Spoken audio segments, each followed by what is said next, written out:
when a woman walked out of the heat. The day Lydia Moore collapsed at the edge of town, the thermometer outside Miller's General Store read 107 degrees. She'd been walking since dawn with nothing but the clothes on her back and a kerchief that no longer kept the sun from her scarred face. When she finally fell, it wasn't dramatically, just a quiet folding of knees in the dust, like a puppet whose strings had been cut. The men loading wagons nearby didn't move to help. The women shopping inside looked away.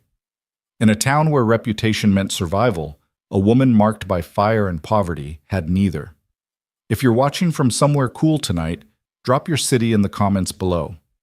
I want to see how far Lydia's story travels. Now settle in, because what happens next will break your heart before it mends it. The heat had teeth. That's what Lydia thought as she pushed herself up from the ground, dust coating her palms, the afternoon sun pressing down like a blacksmith's anvil. Her left hand, the one with scars that ran from knuckle to wrist in rivulets of puckered skin, trembled as she braced against the earth. No one in Miller's doorway moved. No one called out. She'd expected nothing different. She'd been expecting nothing for 3 months now, ever since the fire took everything. The blaze had started in the kitchen of the boarding house where she'd worked, a grease fire that spread faster than screaming. She'd gotten out. Her employer hadn't. Neither had the roof, the walls, or Lydia's small room with its single trunk of belongings. The town council had called it an accident.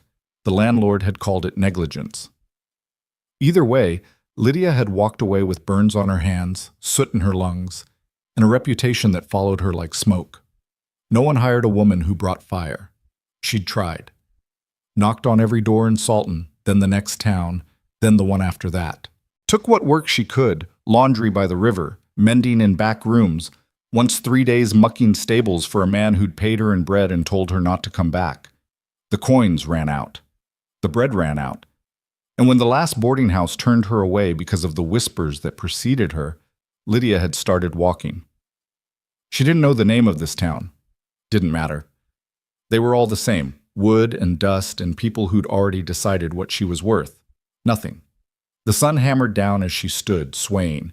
Her dress, once gray, now the color of old ash, hung loose on a frame that had lost weight it couldn't afford to lose. Her boots, held together with twine and stubbornness, left prints in the dust that the wind erased before she'd taken 3 steps. Ahead, the town stretched in a single main street. A general store, a stable, a church with a crooked steeple, and a collection of buildings that looked like they'd been thrown up in a hurry and forgotten just as fast. Beyond that, fields of yellow grass shimmered in the heat, and beyond that, mountains rose purple and distant. Lydia walked. Not toward anything, just away from the stairs. She passed the stable. A boy mucking stalls looked up, then quickly away. Past a house with laundry snapping on a line. A woman's hand stilled on a clothespin, watching. Past the church. Its door was open, but Lydia didn't slow. She'd learned that mercy had conditions, and she no longer met them. At the edge of town, where the buildings gave way to scrub grass and the road became 2 wagon ruts heading nowhere, Lydia stopped. Nowhere left to go. The thought settled over her with the same weight as the heat. She looked back at the town, small, unwelcoming, already forgetting her, looked forward at the empty road, looked up at the sky, bleached white and merciless. Then she looked down at the shade beneath a cottonwood tree, its leaves dusty but still green, and made a decision that wasn't really a decision at all. She'd sleep there tonight. Maybe tomorrow she'd have the strength to keep walking. Maybe not. Lydia sank down against the trunk, the bark rough through the thin fabric of her dress. She pulled her knees up, wrapped her arms around them, and let her head fall back. The cicadas were screaming, the heat pressed close, and for the first time in 3 months, Lydia stopped moving. She closed her eyes. "But, you gonna die there?" The voice was small, curious, completely unafraid. Lydia's eyes opened to find 2 identical faces staring down at her. Girls, maybe 7 years old, barefoot and sunbrowned, wearing faded calico dresses that had been mended so many times, the original fabric was hard to distinguish from the patches. They had wheat-colored braids and eyes the color of creek water in summer. "No," Lydia said, her voice hoarse from disuse. "Not planning on it." You look like you might, the girl on the left said matter-of-factly. You're real skinny, and your face is red. Clara, the other girl hissed. That's rude. It's true, Sadie. They were twins. Lydia could see it now in the way they stood, mirrored and matched, right down to the skeptical tilt of their heads. I'm just resting, Lydia said, though even she could hear how unconvincing it sounded. In the heat? Claire asked. Seems like poor planning, Sadie added. Despite everything, the hunger, the exhaustion, the bone-deep certainty that she'd run out of road, Lydia almost smiled. It does, doesn't it? The girls exchanged a look, some twin communication passing between them that needed no words. Then Sadie crouched down, bringing herself eye level with Lydia. You got a husband? She asked. No. You got a house? No. You got any people? Lydia's throat tightened. No. Another look passed between the girls. Then Clara crouched too, and together they studied Lydia with an intensity that should have been uncomfortable, but somehow wasn't. Our pa needs a wife, Clara said. And we need someone who'll stay, Sadie added. Lydia blinked. What? It's real simple, Claire explained, as if offering marriage to a stranger under a tree was the most natural thing in the world. Our ma died 2 years back. Pa does his best, but he can't braid hair right and he burns everything he cooks. And sometimes, she glanced at her sister, sometimes we get scared at night and there's nobody to talk to except each other. The last woman who came stayed 3 days, Sadie said. Said our house was too far from town and Pa was too quiet. The one before that stayed a week, then married the banker instead. But you look like you might stay, Clara said, tilting her head, 'cause you got nowhere else to go. It should have stung. Instead, Lydia found it oddly refreshing, this blunt, unflinching assessment from two children who'd clearly learned that honesty was more useful than kindness. Your father sent you to find him a wife? Lydia asked. No, Sadie admitted. He doesn't know we're here, but he won't say no if we bring you home. He never says no to us. And if he did, we'd just keep asking, Clara added cheerfully. Lydia should have said no. Should have explained that she wasn't suitable, wasn't safe, wasn't the kind of woman any man would want in his house or any children should want in their lives. But the words stuck in her throat, held back by the weight of 3 months walking and the memory of every door that had closed. I'm not, she started, then stopped. Not what? Not worthy? Not whole? Not the woman she used to be? All true. None of it seemed to matter to the two girls watching her with something that looked dangerously close to hope. Just come for supper, Sadie said. That's all. Just come and see. Pa always makes too much anyway, Clara added, on account of he can't measure right. The sun was starting to sink, turning the sky the color of a bruise. Lydia's stomach, which had stopped complaining days ago, gave a hollow twist at the mention of food. She looked at the girls, these strange, earnest, barefoot children who'd appeared like something out of a fever dream, and felt something shift in her chest. Not hope. She was too tired for hope, but maybe curiosity. Maybe that was enough. Just for supper, Lydia said. The girls' faces split into identical grins. The farmhouse sat a mile outside town, down a wagon road that cut through fields of tall grass gone gold in the heat. It was small. Weathered gray wood, a porch that sagged on one side, a chimney listing slightly to the left. But the windows were clean, and there was a vegetable garden beside the house where tomato plants drooped in the evening heat, and a well with a bucket that looked freshly painted. The girls led Lydia around back, where a man was splitting wood despite the temperature, his shirt soaked through with sweat, his movements economical and steady.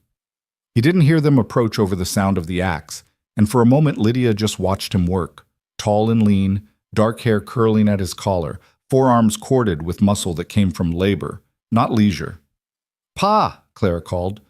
The axe paused mid-swing. The man turned, and Lydia got her first clear look at Thomas Reed. He wasn't handsome in any conventional sense. His face was too weathered, too lined for a man who couldn't be much past 35. His jaw was dark with stubble, his eyes, gray as winter sky, were cautious in a way that spoke of disappointment worn smooth by time. But there was something solid about him, something steady, like a fence post that had weathered every storm and remained standing. Those gray eyes moved from his daughters to Lydia, and she saw the exact moment he registered what they'd done. A flash of resignation followed by something that might have been embarrassment. "Girls," he said, his voice low and rough as creek gravel. "What did you do?" "We brought you a wife," Claire announced proudly. "Her name's—" Sadie paused, looking stricken. "We didn't ask your name." "Lydia," she supplied quietly. "Lydia Moore." Thomas set the axe down carefully, wiped his hands on his trousers, and removed his hat in a gesture that was purely automatic. "Thomas Reed. I apologize for my daughters. They mean well, but they don't always think things through." "We thought it through plenty," Clara protested. "She was dying under a tree." "I wasn't dying," Lydia said. "You looked like you were," Sadie countered. Thomas's mouth twitched, not quite a smile, but close. He studied Lydia with the same quiet intensity his daughters had shown, though his assessment was different. Not cataloging her usefulness, but her fragility. She saw his gaze catch on her scarred hands, her too thin frame, the burns on her wrist visible where her sleeve had pulled back. She waited for the questions. They didn't come. Instead, he said, "You hungry, Miss Moore?" The unexpected kindness of it, the lack of judgment, the simple offer, hit Lydia harder than any rejection. Her eyes burned and she blinked hard against the sudden pressure. "Yes," she whispered. He nodded once. "Then you'll stay for supper. After that—" He glanced at his daughters, then back to Lydia. "After that, you're welcome to the spare room for the night. It's too hot to be walking, and too late besides. Morning's soon enough to figure out what comes next." It was a kindness she didn't deserve and couldn't repay. Lydia knew she should refuse it, should explain about the fire and the whispers and all the reasons why staying, even for a night, was a mistake. But she was so tired of walking. "Just until morning," she said. "Just until morning," Thomas agreed. The inside of the house was cleaner than Lydia expected, and more chaotic than she'd hoped. There were books stacked on every available surface, children's drawings pinned to the walls, a basket of mending that had clearly been abandoned mid-stitch, and a pervasive smell of burned something that suggested Thomas's cooking was exactly as poor as his daughters had advertised. The girls disappeared to wash up, leaving Lydia standing awkwardly in the main room while Thomas moved to the kitchen, a lean-to addition that had a stove, a work table, and shelves lined with mismatched dishes. "I was planning on beans and cornbread," he said, not looking at her. "But I burned the cornbread this morning, so it's just beans." "I could make the cornbread," Lydia offered, the words out before she could stop them. "If you have the fixings." Thomas paused, his back still to her. For a moment she thought he'd refuse, pride or suspicion or simple male stubbornness. Then he stepped aside. "Fixings are in the pantry. I'd be grateful." It had been months since Lydia had cooked in a real kitchen, longer since anyone had trusted her near a stove. Her hands shook as she measured cornmeal, as she cracked eggs, as she stirred the batter smooth. But the motions were familiar, muscle memory from a life before fire and ash, and slowly the shaking eased. Thomas worked beside her in silence, stirring beans, slicing salt pork, setting the table with movements that were careful and deliberate. He didn't ask questions, didn't make conversation, just shared the space like it was the most natural thing in the world to have a strange woman in his kitchen making cornbread while the sun went down. The girls returned scrubbed pink, their hair still wet, chattering about a nest of rabbits they'd found near the creek and whether they should try to catch one for a pet. Thomas listened with half his attention, the other half on the stove where Lydia was pulling out cornbread that was golden and perfect and smelled like every home she'd ever lost. "That looks right," he said quietly. Lydia set the pan down, her scarred hands wrapped in a towel. "It's been a while." "Couldn't tell." They ate at a table by the window, the four of them crowded onto benches that didn't quite match. The girls talked enough for all of them, about the rabbits, about a horse in town they wanted to ride, about how the preacher's wife had the meanest cat in the territory. Thomas ate slowly, watching his daughters with an expression that was equal parts exhaustion and devotion. And Lydia. Lydia ate cornbread and beans that tasted better than anything she'd had in months, and tried not to think about how temporary this was, How morning would come and she'd have to leave this warm kitchen and these strange, kind people behind. "You make good cornbread," Clara said through a mouthful. "Clara, manners," Thomas said mildly. "But she does." "She does," he agreed. "But we still chew with our mouths closed." After supper, the girls insisted on showing Lydia their room, a small space under the eaves with 2 narrow beds, a shared trunk, and a window that looked out over the fields.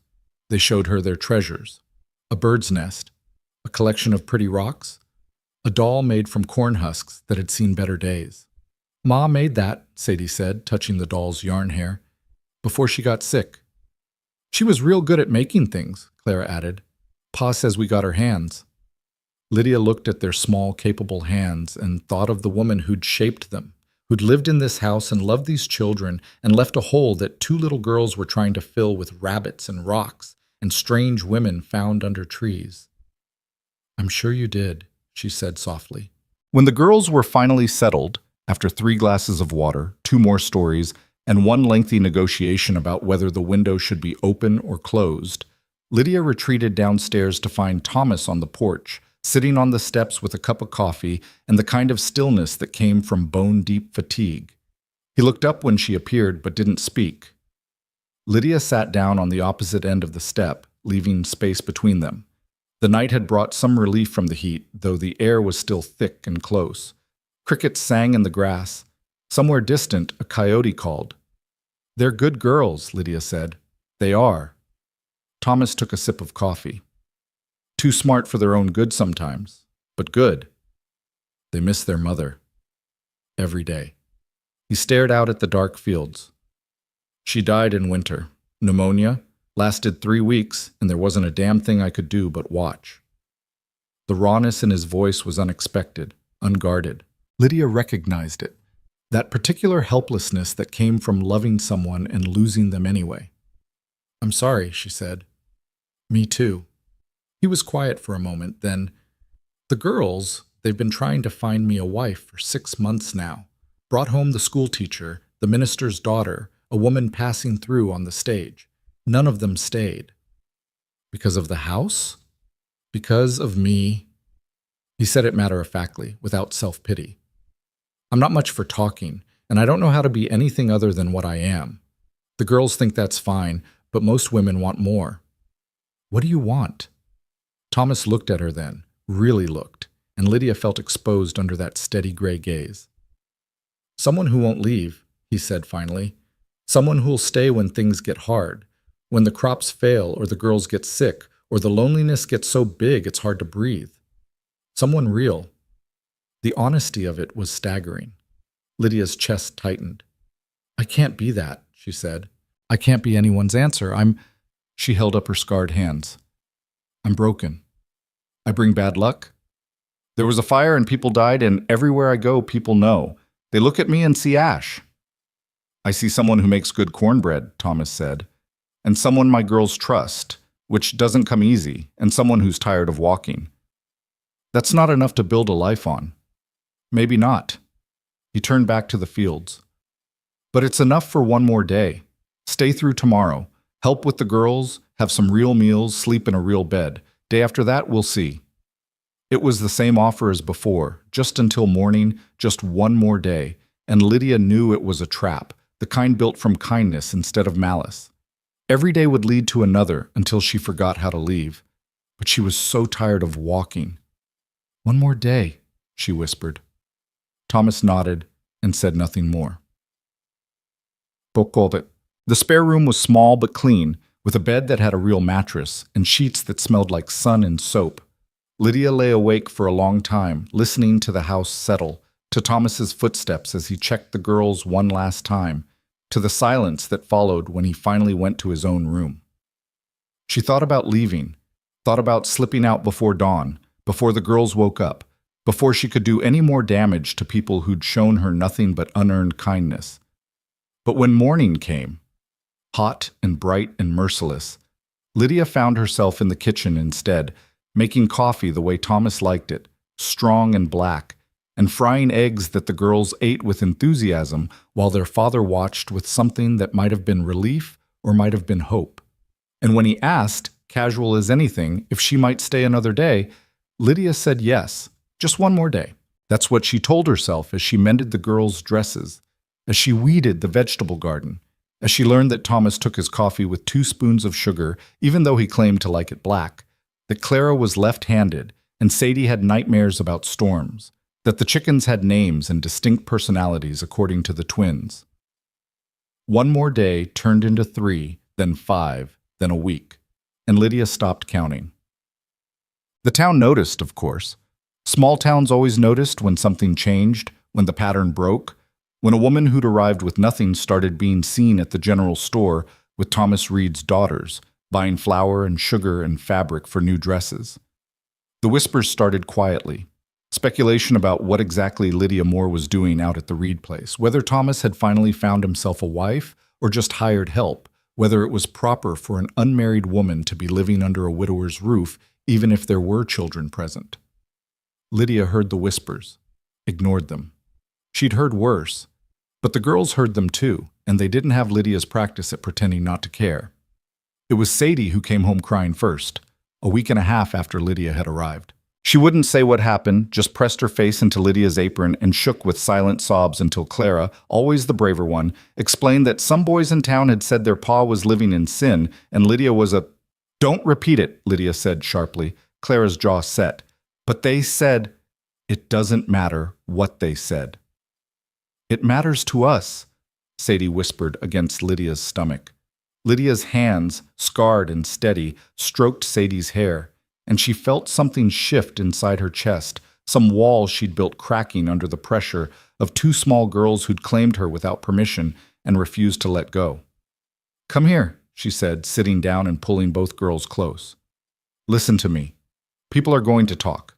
That's what people do. They're going to say things about me, about your father, about all of us. And some of those things will be cruel, and some will be true, and most will be both." "That's not fair," Clara said fiercely. "No, it's not. But you can't stop people from talking. You can only decide whether you're going to let their words make you small." Lydia tilted Sadie's chin up, then Clara's, meeting their eyes. "You are not small. Your father is a good man doing his best, and her voice caught, "I am trying to be someone worth staying for. That's all that matters. Not what people say. What we know to be true." "Do you think we're worth staying for?" Sadie asked, her voice very small. Lydia's throat closed.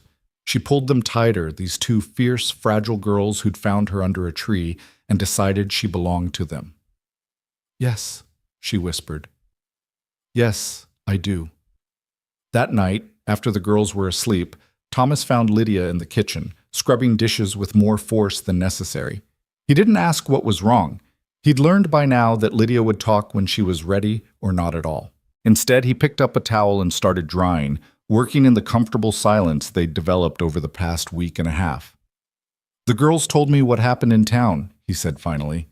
Lydia's hand stilled in the wash water. "I'm sorry." "For what?" "For bringing this to your door, for making their lives harder." Thomas set down the plate he'd been drying and turned to face her. "Lydia, look at me." She did reluctantly. "My girls have never been happier," he said. "They sleep through the night now. They eat real food. They laugh more than they have since their mother died. If the price for that is some small-minded gossip from people who've got nothing better to do than judge, then I'll pay it gladly. But no." His voice was firm but not unkind. "You don't get to decide you're not worth the trouble. That's my choice, and theirs, and we've already made it." Lydia stared at him, this quiet man who spoke so rarely but somehow always knew exactly what to say. "Why?" she asked. "Why would you choose this?" "Choose me?" Thomas was quiet for a long moment, his gray eyes steady on hers. "Because you stayed," he said finally. "Not because you had nowhere else to go. You could have kept walking. But because you saw 2 girls who needed someone and you decided they mattered more than your fear. That's not nothing, Lydia. That's everything." The words settled over her like a blanket, warm and heavy and almost unbearable in their sincerity. Lydia turned back to the dishes, blinking hard against the pressure behind her eyes. "Just so you know," Thomas added, his voice lighter now, "the whole town's going to assume we're married within a month anyway. We could make it official if you wanted. Or not. Either way, you're staying. It wasn't a proposal. It was a statement of fact delivered with the same calm certainty Thomas brought to everything. Chopping wood, mending fences, raising daughters. Lydia should have been offended by the presumption. Instead, she felt something dangerously close to relief. "We'll see," she said. Thomas smiled, a real smile, rare and genuine and gone too quick. "We'll see," he agreed. And for the first time in 3 months, Lydia let herself believe that maybe, just maybe, she'd found a place where seeing was enough. The heat pressed down, relentless. The cicadas screamed their endless song. And in a small farmhouse, a mile outside a town that had decided what she was worth, Lydia Moore washed dishes beside a man who'd decided differently, and felt something she'd thought burned away in the fire. Possibility. The storm came 3 weeks after Lydia arrived, rolling in from the mountains with the kind of darkness that turned afternoon into twilight. The air grew thick and electric, pressing against the skin like a living thing. Thomas was in the far field checking fence posts when the first drops fell, fat and heavy as coins. Lydia stood on the porch, watching the horizon swallow itself in gray-black clouds. Her hands gripped tight on the railing. She'd grown up in cities where storms meant finding shelter and waiting them out. Out here, storms meant animals to secure, windows to shutter, 100 small emergencies that couldn't wait. "Lydia!" Clara came running from the chicken coop, her apron full of eggs. "The hens are going crazy." "Get inside," Lydia said, already moving. "Put those eggs down careful and help your sister close the shutters." She'd learned the layout of the farm through those 3 weeks. Learned it the way you learn anything when survival depends on paying attention. The barn was 40 yards east, the well 30 yards north, the vegetable garden a minefield of tomato stakes and bean poles that could turn an ankle in the growing dark. The chickens scattered as she entered the coop, squawking their indignation. Lydia moved efficiently, checking nests, securing the door, her scarred hands sure despite the way the wind was starting to howl. The first real crack of thunder made her jump, made something old and afraid curl tight in her stomach. Fire started with lightning. Fire started when the sky opened up and struck without warning. She pushed the thought away and ran for the barn. Thomas's horse, a patient gray mare named Cassie, stamped nervously in her stall. The 2 cows were already huddled together in the corner, their eyes rolling white. Lydia checked water, scattered fresh hay, latched the barn door from the inside just as the sky opened and rain came down like a river falling. Through the gaps in the barn wood, she could see the house, lamplight glowing in the windows where the girls would be watching, waiting. She could make it if she ran. 30 yards of open ground, maybe less. Lightning split the sky, close enough that thunder followed instantly, a crack like the world breaking. Cassie screamed, an awful, primal sound, and reared in her stall. One hoof caught the latch, wood splintering. Before Lydia could react, the mare was out, wild-eyed and panicked, charging for the barn door. Lydia threw herself aside, hit the ground hard, tasted dirt and fear. By the time she scrambled up, Cassie was gone, disappeared into the storm. No, no, no. She was out the door before thinking, rain hitting her like fists, turning the world into water and wind, and the horrible certainty that the horse would break a leg in a gopher hole or run straight through a fence and Thomas would come home to find his children's mother's horse dead because Lydia hadn't been fast enough, smart enough, good enough. "Cassie!" She screamed the name into the storm, knowing it was useless, doing it anyway. "Cassie, come back!" The mare was a gray ghost in the rain, already 50 yards out running blind. Lydia ran after her, boots sliding in mud, dress plastered to her legs. Lightning showed her the world in flashes, fence posts, the old oak tree, the creek beyond that would be rising fast in this rain. She saw the moment Cassie veered toward the creek, saw the bank, slick and crumbling, saw the horse lose footing, stumble, scream again.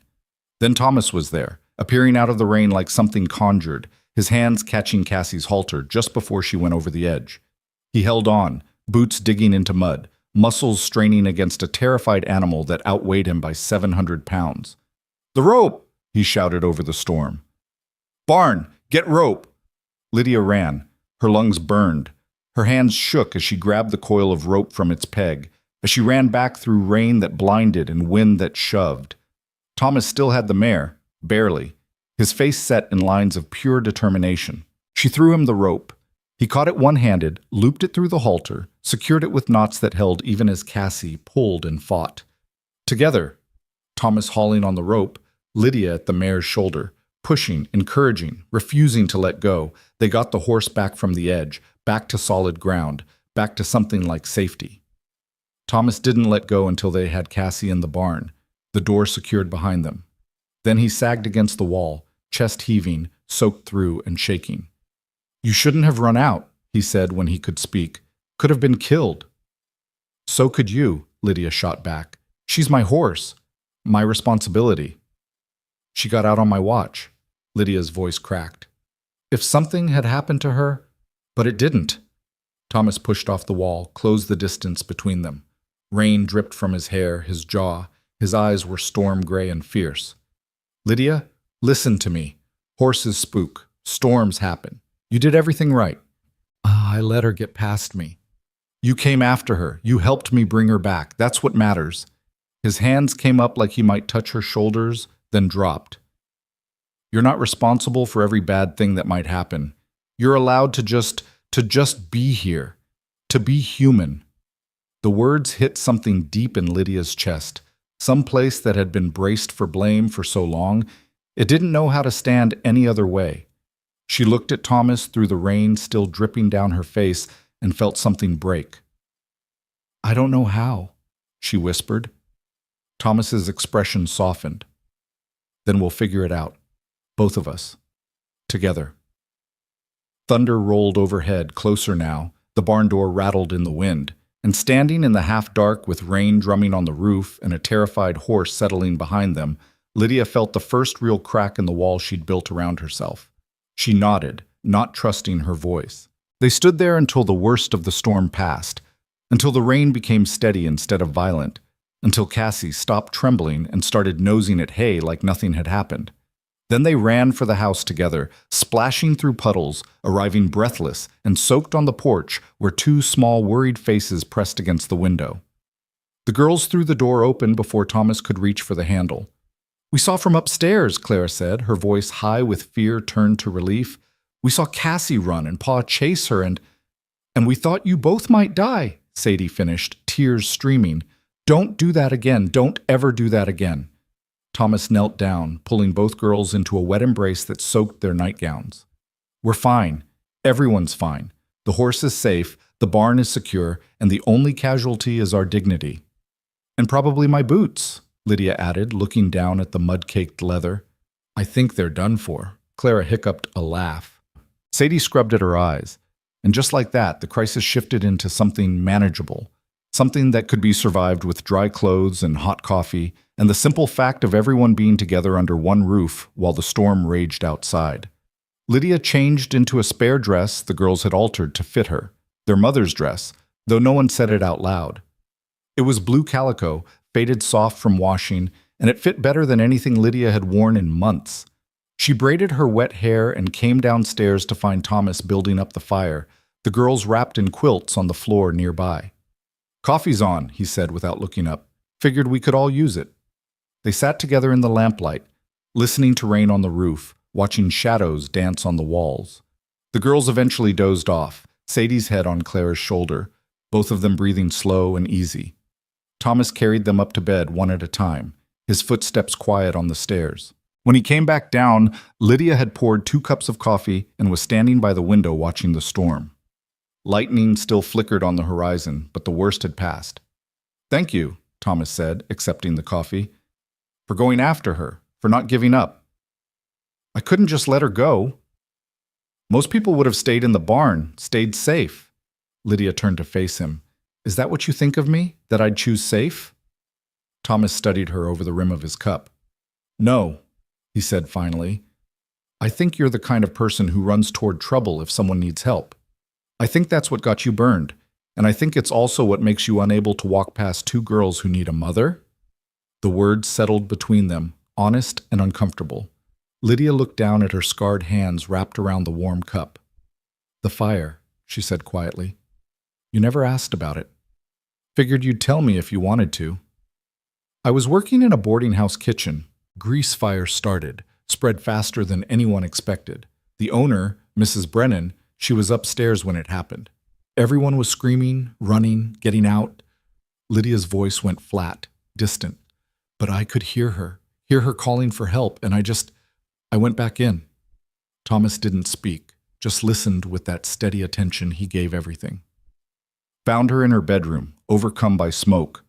Got her to the stairs, but they were already burning. Had to go back through the kitchen, through the flames. Got her out. Got burns for my trouble. She touched her wrist where the scars were worst. She died anyway. 3 days later. Smoke in her lungs. You tried to save her. I failed to save her. And the town decided it was my fault. That I must have started it, must have been careless, must have been something other than what I was. A woman trying to help. Lydia's laugh was bitter. Insurance company refused to pay. Landlord blamed me. I lost my job, my room, my reputation, all because I ran toward the fire instead of away. You did what you thought was right, and people died anyway. That's what I bring, Thomas. Ash and failure and— Stop. His voice was firm. He set down his coffee and took hers from her hands, set it aside too. You listen to me. You are not responsible for what fire does. You are not responsible for who lives and who dies when the world is burning. You tried. You risked yourself. You have the scars to prove you didn't run, and anyone who judges you for that isn't worth the air they breathe. Lydia's eyes burned. The whole town judged me. Then the whole town was wrong. Thomas's hands closed over hers, warm and calloused and steady. You're not broken, Lydia. You're not cursed.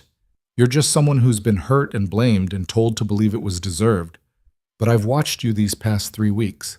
I've seen how you are with my daughters, how you handle scared chickens and runaway horses and all the small emergencies that come with living.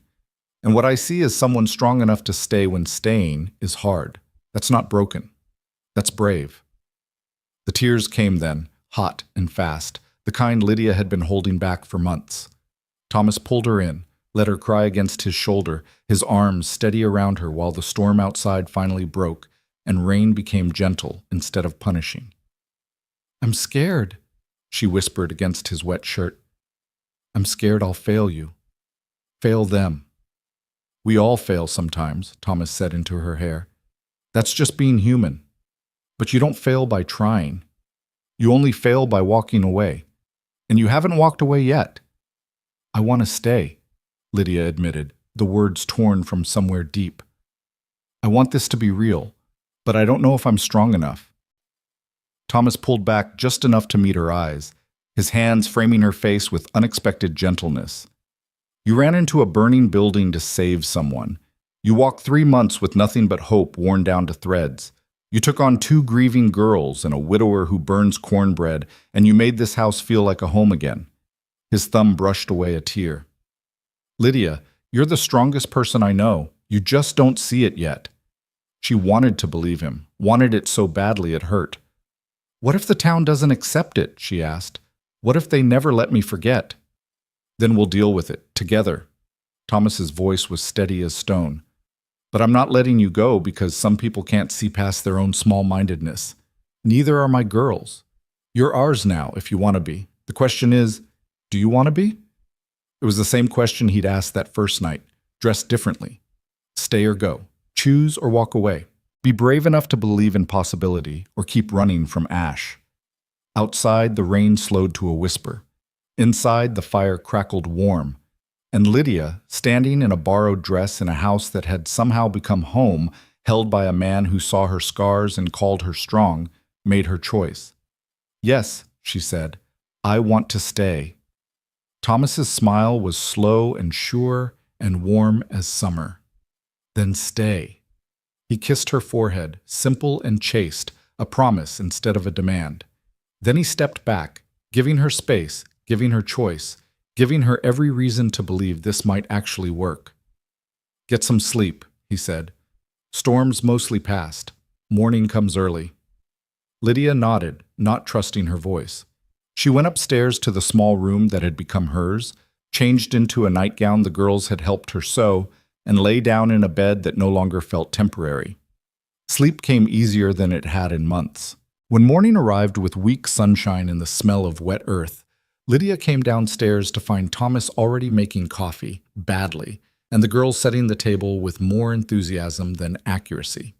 She took over the coffee, started eggs and bacon, and listened to the girls chatter about the storm, about how brave Lydia and their pa had been, about how Cassie was probably embarrassed this morning. It felt normal, felt real, felt like family. The town, of course, heard about the storm, heard about Thomas Reed and the homeless woman running through lightning to save a horse, heard and judged and added it to the growing list of reasons why Lydia Moore shouldn't be living in that house. The whispers got louder. By the time Lydia went to town the following week, needing thread and flour and other small necessities, the stares had graduated from curious to openly hostile. Women pulled their children closer when she passed. Men exchanged knowing looks outside the saloon. And when she entered Miller's general store, the conversation stopped so completely she could hear the clock ticking on the wall. Margaret Miller, the shopkeeper's wife, stood behind the counter with her mouth pressed thin. "Miss Moore." "Mrs. Miller." Lydia set her basket down, kept her voice steady. "I need thread. The heavy kind, if you have it, and 10 pounds of flour." "Thread's over there," Mrs. Miller gestured vaguely. "Flour's in back." No offer to help, no pleasant conversation. Just cold efficiency that made every second in the store feel like an examination Lydia was failing. She gathered her supplies, aware of every eye on her, every whisper that thought it was quiet enough. When she brought her goods to the counter, Mrs. Miller tallied them up in silence. "That'll be $2 even." Lydia counted out coins from the small pouch Thomas had given her. Household money, he'd called it, like she had every right to spend it. Like she belonged, Mrs. Miller took the money without comment, wrapped the purchases without care, and was clearly about to dismiss Lydia entirely when the door opened behind them. Sarah Hendricks swept in, the banker's wife, dressed in green silk despite the mud outside. Her eyes landed on Lydia and sharpened with something that looked like satisfaction. "Oh," she said, loud enough to carry. "Miss Moore. Still here, I see." "Mrs. Hendricks." Lydia kept her tone neutral. "I must say you've shown remarkable staying power. Most women in your position would have had the good sense to move on by now." Sarah smiled, sharp and bright. "But I suppose when one has nowhere else to go, one becomes less particular about appearances."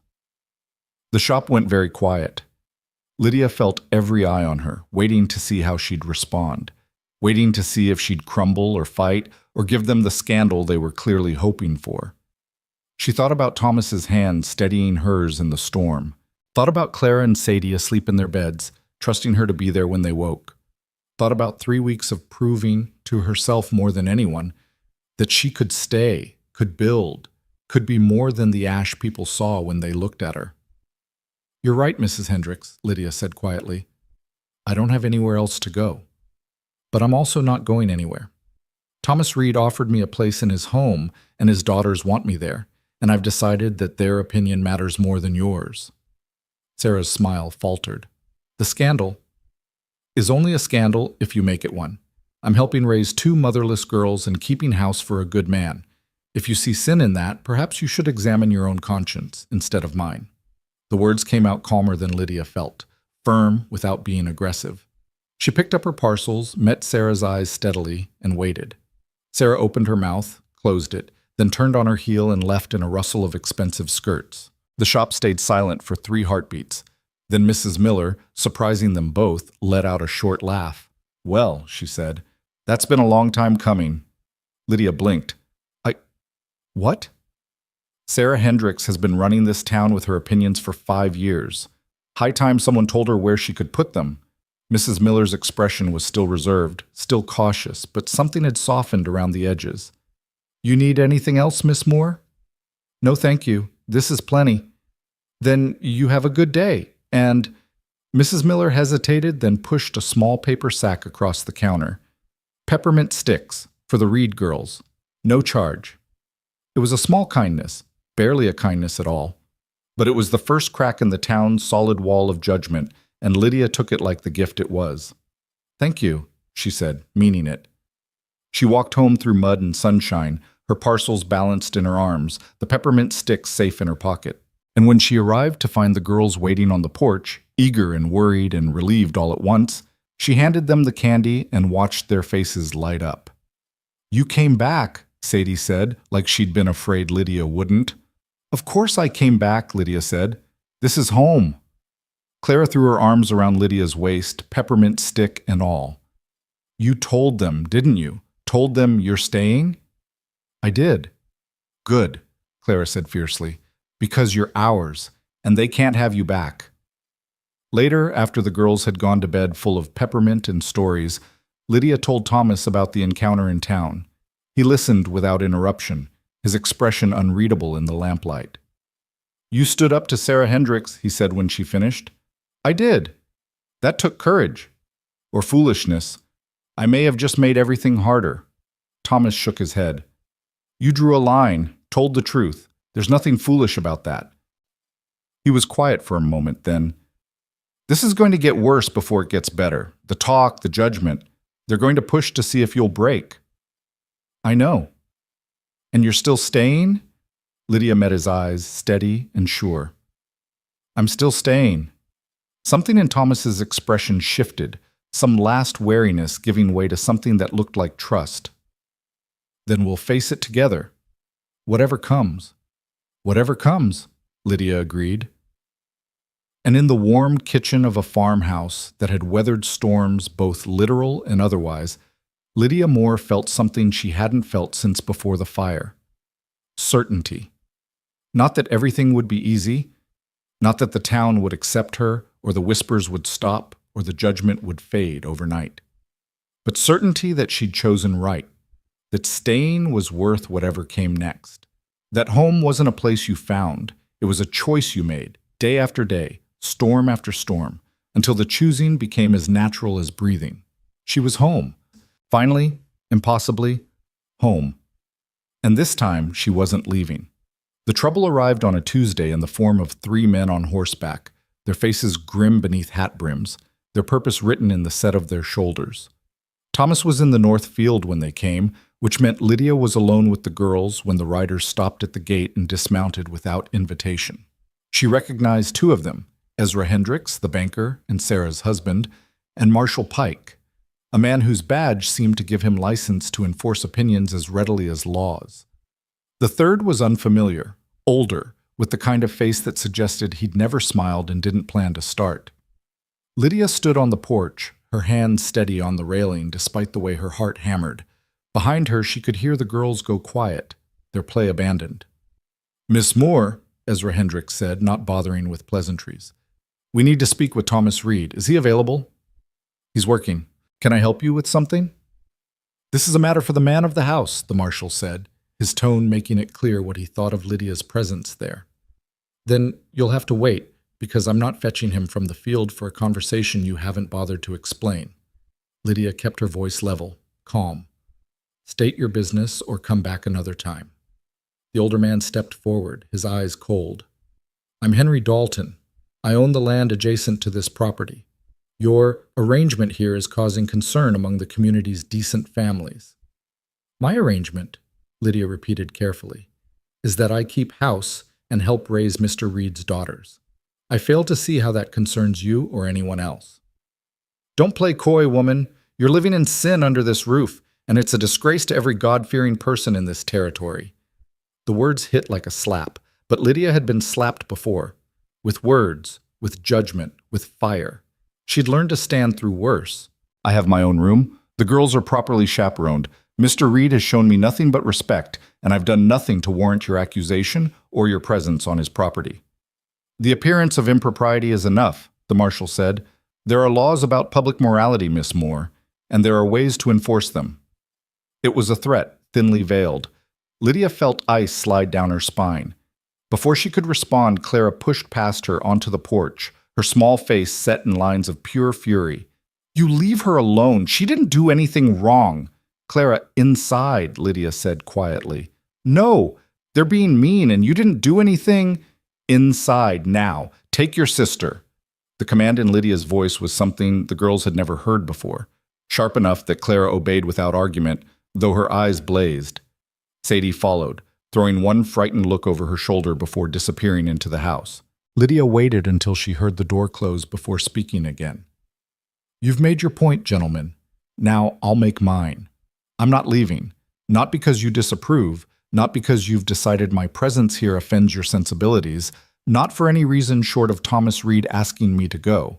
And since he's the one who invited me to stay, I suggest you take your concerns to him directly instead of coming here to intimidate a woman and frighten children." "This isn't a request," Henry Dalton said, his voice dropping low and mean. "This is a warning. Either you leave of your own accord, or we'll find legal means to remove you. Thomas Reed may be willing to risk his reputation, but we won't let him drag this community down with him."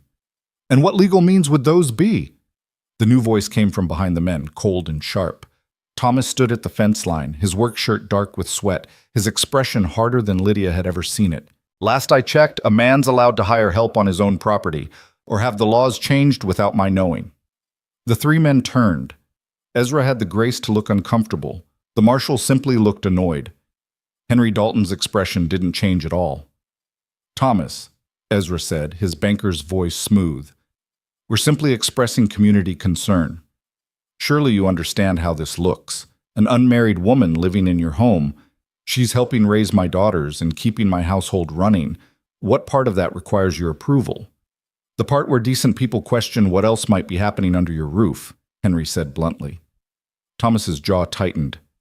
For a moment, Lydia thought he might swing, might let the anger she could see coiling in his shoulders loose on these men who'd come onto his land to judge what they didn't understand.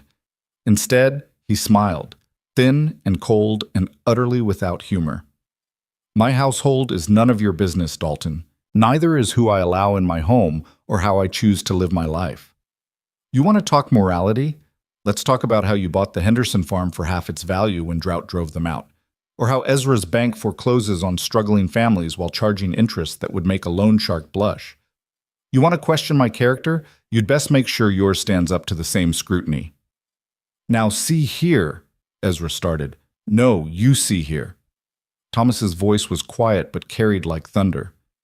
"I've lived in this territory for 10 years, built this farm from scratch, raised crops, paid my debts, lost my wife to illness that your fine community did nothing to help with.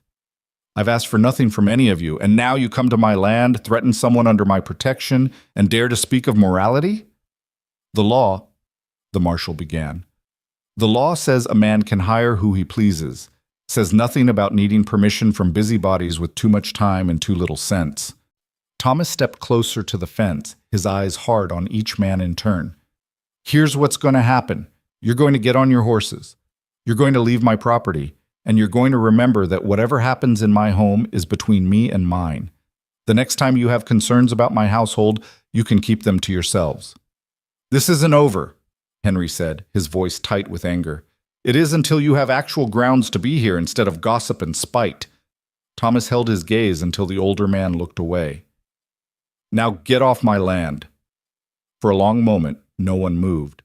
Then Ezra cleared his throat, adjusted his hat, and walked back to his horse with as much dignity as he could muster. The marshal followed, his face set in a scowl that promised this wasn't finished. Henry Dalton held out longest, his eyes moving from Thomas to Lydia and back again. "You're making a mistake, Reed." "That's my privilege," Thomas said flatly, "just like leaving is yours." Henry mounted his horse with deliberate slowness, every movement calculated to show he wasn't being driven off, merely choosing to go. But he went, and the other two with him, dust rising from their horses' hooves as they rode back toward town. Thomas watched until they disappeared down the road before turning to the porch where Lydia still stood, her hands gripping the railing hard enough to hurt. "You all right?" he asked. Lydia nodded, not trusting her voice. "The girls?" "Inside. Scared, probably." Thomas vaulted the fence with an ease that belied the tension still visible in every line of his body. He crossed to the porch in 3 strides, his eyes searching Lydia's face. "What did they say to you?" "What you heard. Mostly threats, accusations." She forced herself to release the railing, flexed her fingers. "I told them I wasn't leaving. That was dangerous. So was defending me. They'll make trouble for you now." "Let them try." Thomas's voice was still hard, still angry, but his hand when it touched her shoulder was gentle. I meant what I said out there. You're under my protection. That means something. It means you've made enemies. I've had enemies before. I'm still standing. Lydia looked at him. This quiet man who'd offered her shelter when no one else would, who'd defended her to powerful men with nothing to gain and everything to lose. Why? She asked. Why fight for me? It would be easier to let me go, to find someone the town approves of. Because you stayed when it was hard. Because my daughters love you. Because... He stopped, his jaw working like he was chewing on words he wasn't ready to say. Because you matter. To them. To me. And I don't give up things that matter just because someone else says I should. The words settled between them, heavy with meaning neither was quite ready to name. Lydia felt her throat tighten, felt the weight of being wanted, truly wanted, not out of pity or convenience, but because someone had looked at all her broken pieces and decided they fit. I should check on the girls, she said quietly. Thomas nodded and stepped back, giving her space. I'll be in the barn if you need me. Need to think. She found Clara and Sadie huddled together on the stairs, their faces pale and frightened. They launched themselves at her the moment she appeared, wrapping small arms around her waist and middle like they could hold her there through sheer determination. Are you leaving? Sadie whispered. No. But those men said, those men don't decide what happens in this house. Your father does. And I do. And we've both decided I'm staying. Lydia stroked their hair, these two fierce girls who'd claimed her so completely. It might get harder before it gets easier. People might say mean things, but we're going to hold on to each other and hold on to what's true. Can you do that? Clara pulled back, her eyes swimming. What if they make you go? What if they find a law or something? Then we'll fight it, together. Lydia crouched down so she was eye level with both of them. Listen to me. I have been through fire. I have walked until my feet bled and been judged by people who didn't know my name. I have survived things that should have broken me. And you know what I learned? The only power anyone has over you is the power you give them. Those men can talk all they want, but they can't make me leave unless I choose to go, and I'm choosing to stay. Promise? Sadie's voice was so small, so full of a child's desperate need for certainty in an uncertain world. Lydia pulled them both close, held them tight. I promise.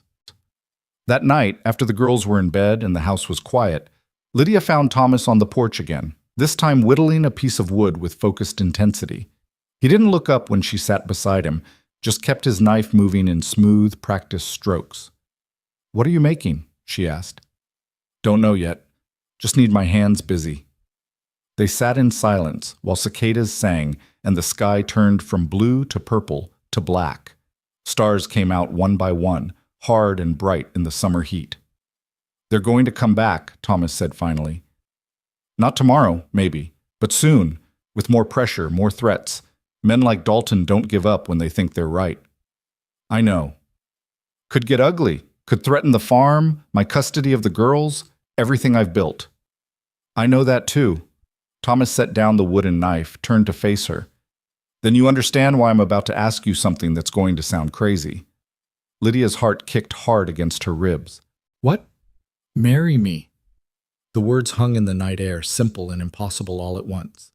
Thomas, not for romance, not for love, though He stopped, shook his head. This is about protection, legal protection. A wife has rights a housekeeper doesn't. Can't be forced to testify, can't be removed from the property without cause. Marry me and they can't touch you, can't threaten you or use you to get to me. That's not a reason to get married. It's a better reason than most people have. I've seen marriages built on less that lasted longer. His eyes were steady on hers, serious and sure. I'm not asking you to love me, Lydia. I'm asking you to let me keep you safe, to give those girls the mother they need and this household the legitimacy it deserves. Everything else, we'll figure it out as we go. It was possibly the least romantic proposal in the history of the territory. It was also the most honest thing anyone had said to her in months. What about you? Lydia asked. What do you get out of this? You staying, the girl's happy, someone who doesn't run when things get hard. His voice softened. Someone who makes cornbread that doesn't taste like sadness. Despite everything, the fear, the uncertainty, the sheer impossibility of what he was suggesting, Lydia laughed. It came out shaky and slightly hysterical, but it was real. You want to marry me for my cornbread? Among other things. Thomas reached out, took her scarred hand in his calloused one. I know this isn't what you imagined. I know I'm not offering flowers and poetry and all the things a woman should have when a man asks her to spend her life with him. But I can offer you safety, belonging, a home that's legally yours and children who already love you. And my word, my absolute word, that I will spend every day earning the trust you'd be giving me. Lydia looked down at their joined hands, his skin dark against hers, both marked by labor and survival and all the small violences of living. She thought about the girl she'd been before the fire, who'd believed in fairy tales and happy endings. That girl was ash now, burned away by reality and hardship. But maybe that was all right. Maybe the woman who'd risen from those ashes didn't need fairy tales. Maybe she just needed truth and steadiness, and someone willing to fight for her when the world decided she wasn't worth keeping. The girls, she said, they should have a say. They already had their say when they brought you home from under that tree, but we can ask them in the morning if you want. And you're sure. Once we do this, there's no going back. The whole town will know. My reputation is already shot by having you here. Might as well make it official and legal while we're at it. He squeezed her hand gently. I'm sure, Lydia. Question is, are you? She should say no. Should tell him this was madness, that marriage shouldn't be entered into as a legal strategy, that there were 100 reasons why this wouldn't work. But she'd spent 3 months walking away from things, and she was tired, bone tired, of running. Yes, she said, I'll marry you. Thomas's smile was slow and genuine, reaching his eyes in a way she'd rarely seen. Yeah? Yeah. He lifted her hand, pressed a kiss to her scarred knuckles, gentle and reverent and completely unexpected. Then we'll do it right. Soon as we can arrange it, before Dalton and his friends can cause more trouble. How soon? This weekend if the circuit preacher's available. No point waiting and giving them time to scheme. 3 days. Lydia was going to be married in 3 days to a man she'd known for less than 2 months, in a ceremony that would be more business transaction than celebration. It should have terrified her.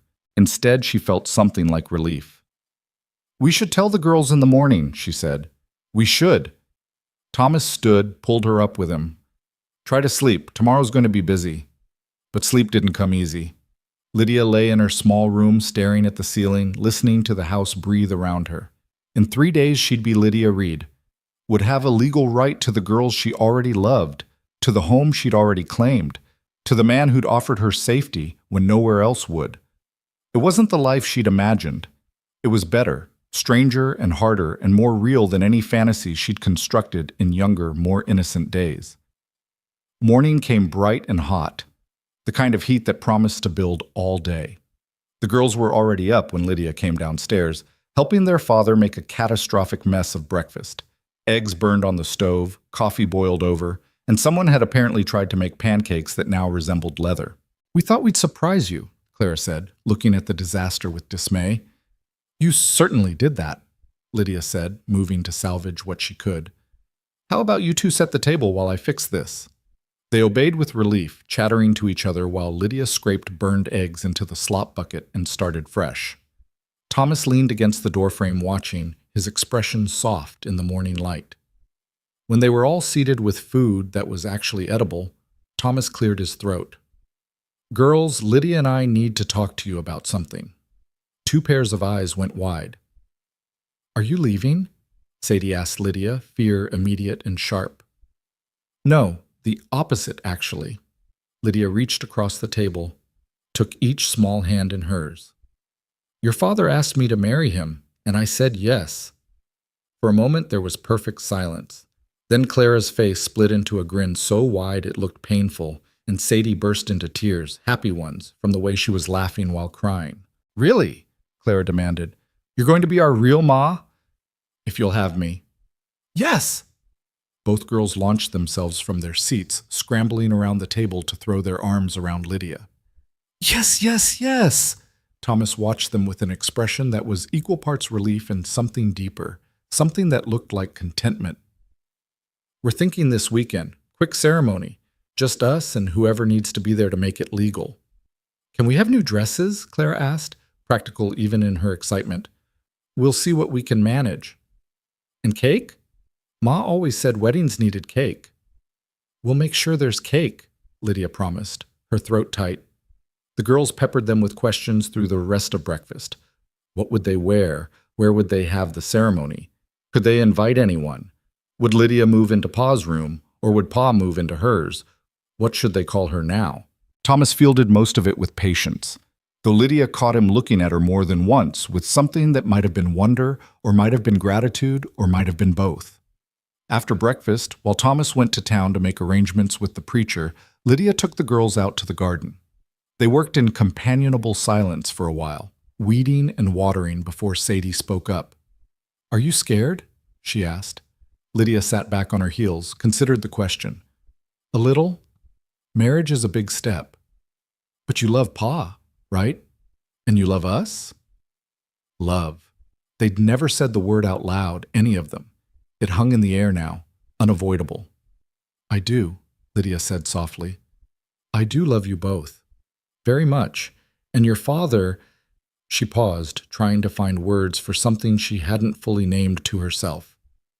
"Your father is a good man. The best man I've known. Whether that's love or something that will grow into love, I don't know yet. But I know I want to be here, with all of you, for as long as you'll have me." "Forever then," Clara said matter-of-factly. "Because we're never letting you go."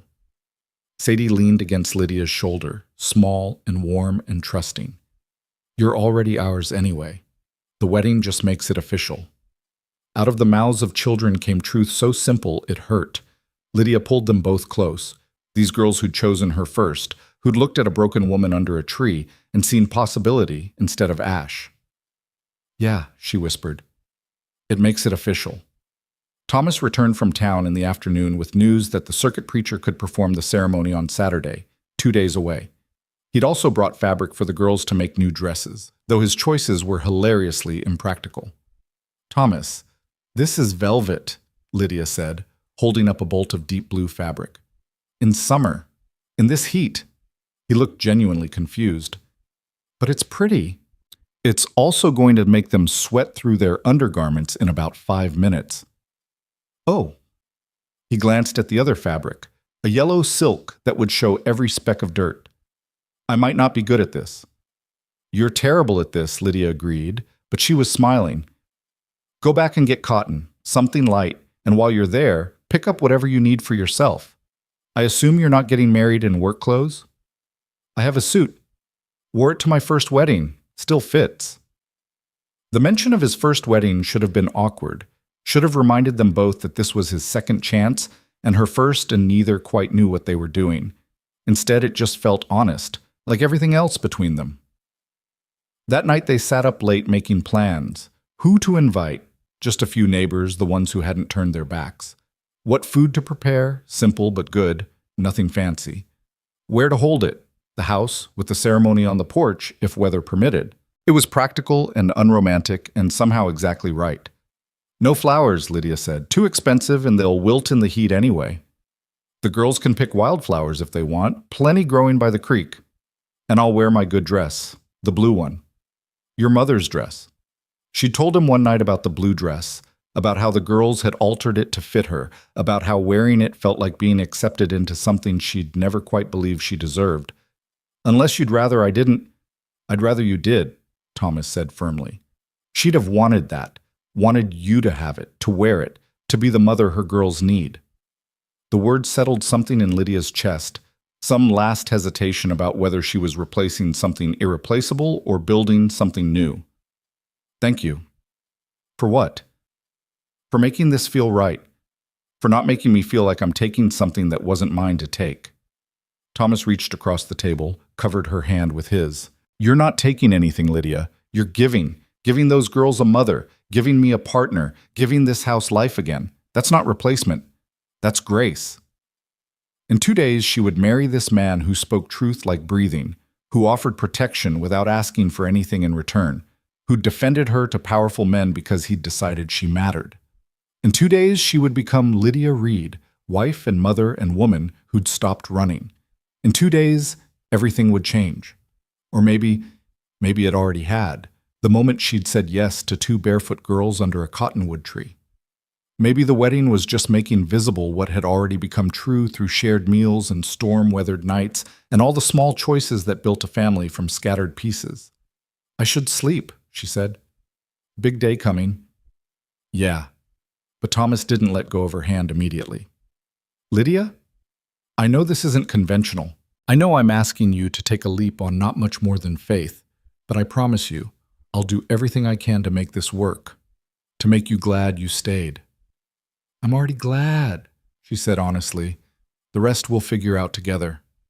His smile was quiet and sure. Together. Saturday morning arrived with clouds building on the horizon, gray and heavy with the promise of rain. Lydia woke before dawn, her stomach tight with nerves she hadn't expected. In a few hours, she would stand before a preacher and promise herself to a man she'd known for less than 2 months. It should have felt reckless. Instead, it felt inevitable, like every choice since walking into this town had led here, to this moment, to this transformation from wanderer to wife. She dressed carefully in the blue calico, her fingers fumbling with buttons until she forced them steady. The girls were already awake. She could hear them giggling in their room, high and excited. Thomas's door was closed, which meant he was likely awake too, probably as nervous as she was, though he'd never admit it. Downstairs, the kitchen was clean and ready. They'd prepared what they could the night before. A simple cake cooling in the pantry, bread baked and waiting, a pot of beans that just needed heating. Nothing fancy, but enough to feed the handful of neighbors who'd agreed to come. Mrs. Miller had surprised them by offering to bring preserves and butter. Old Jacob Chen, who ran the livery, had promised venison from his recent hunt.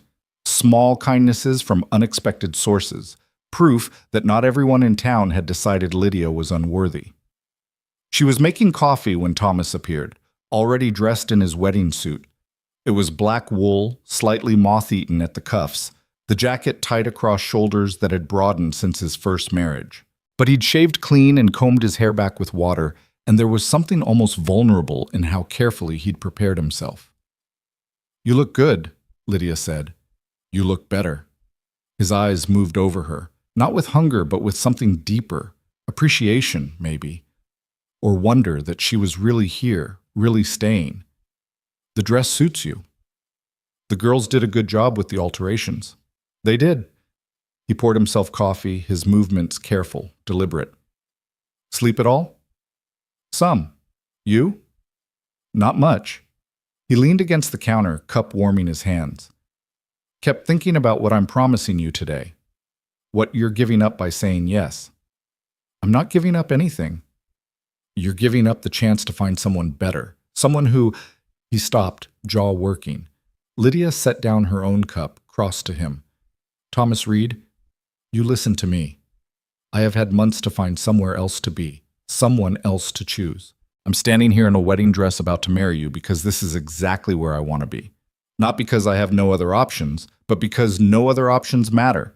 You and those girls, you're what I choose, so stop trying to talk me out of it." His smile came slow and genuine, reaching his eyes. "Yes, ma'am." "Good.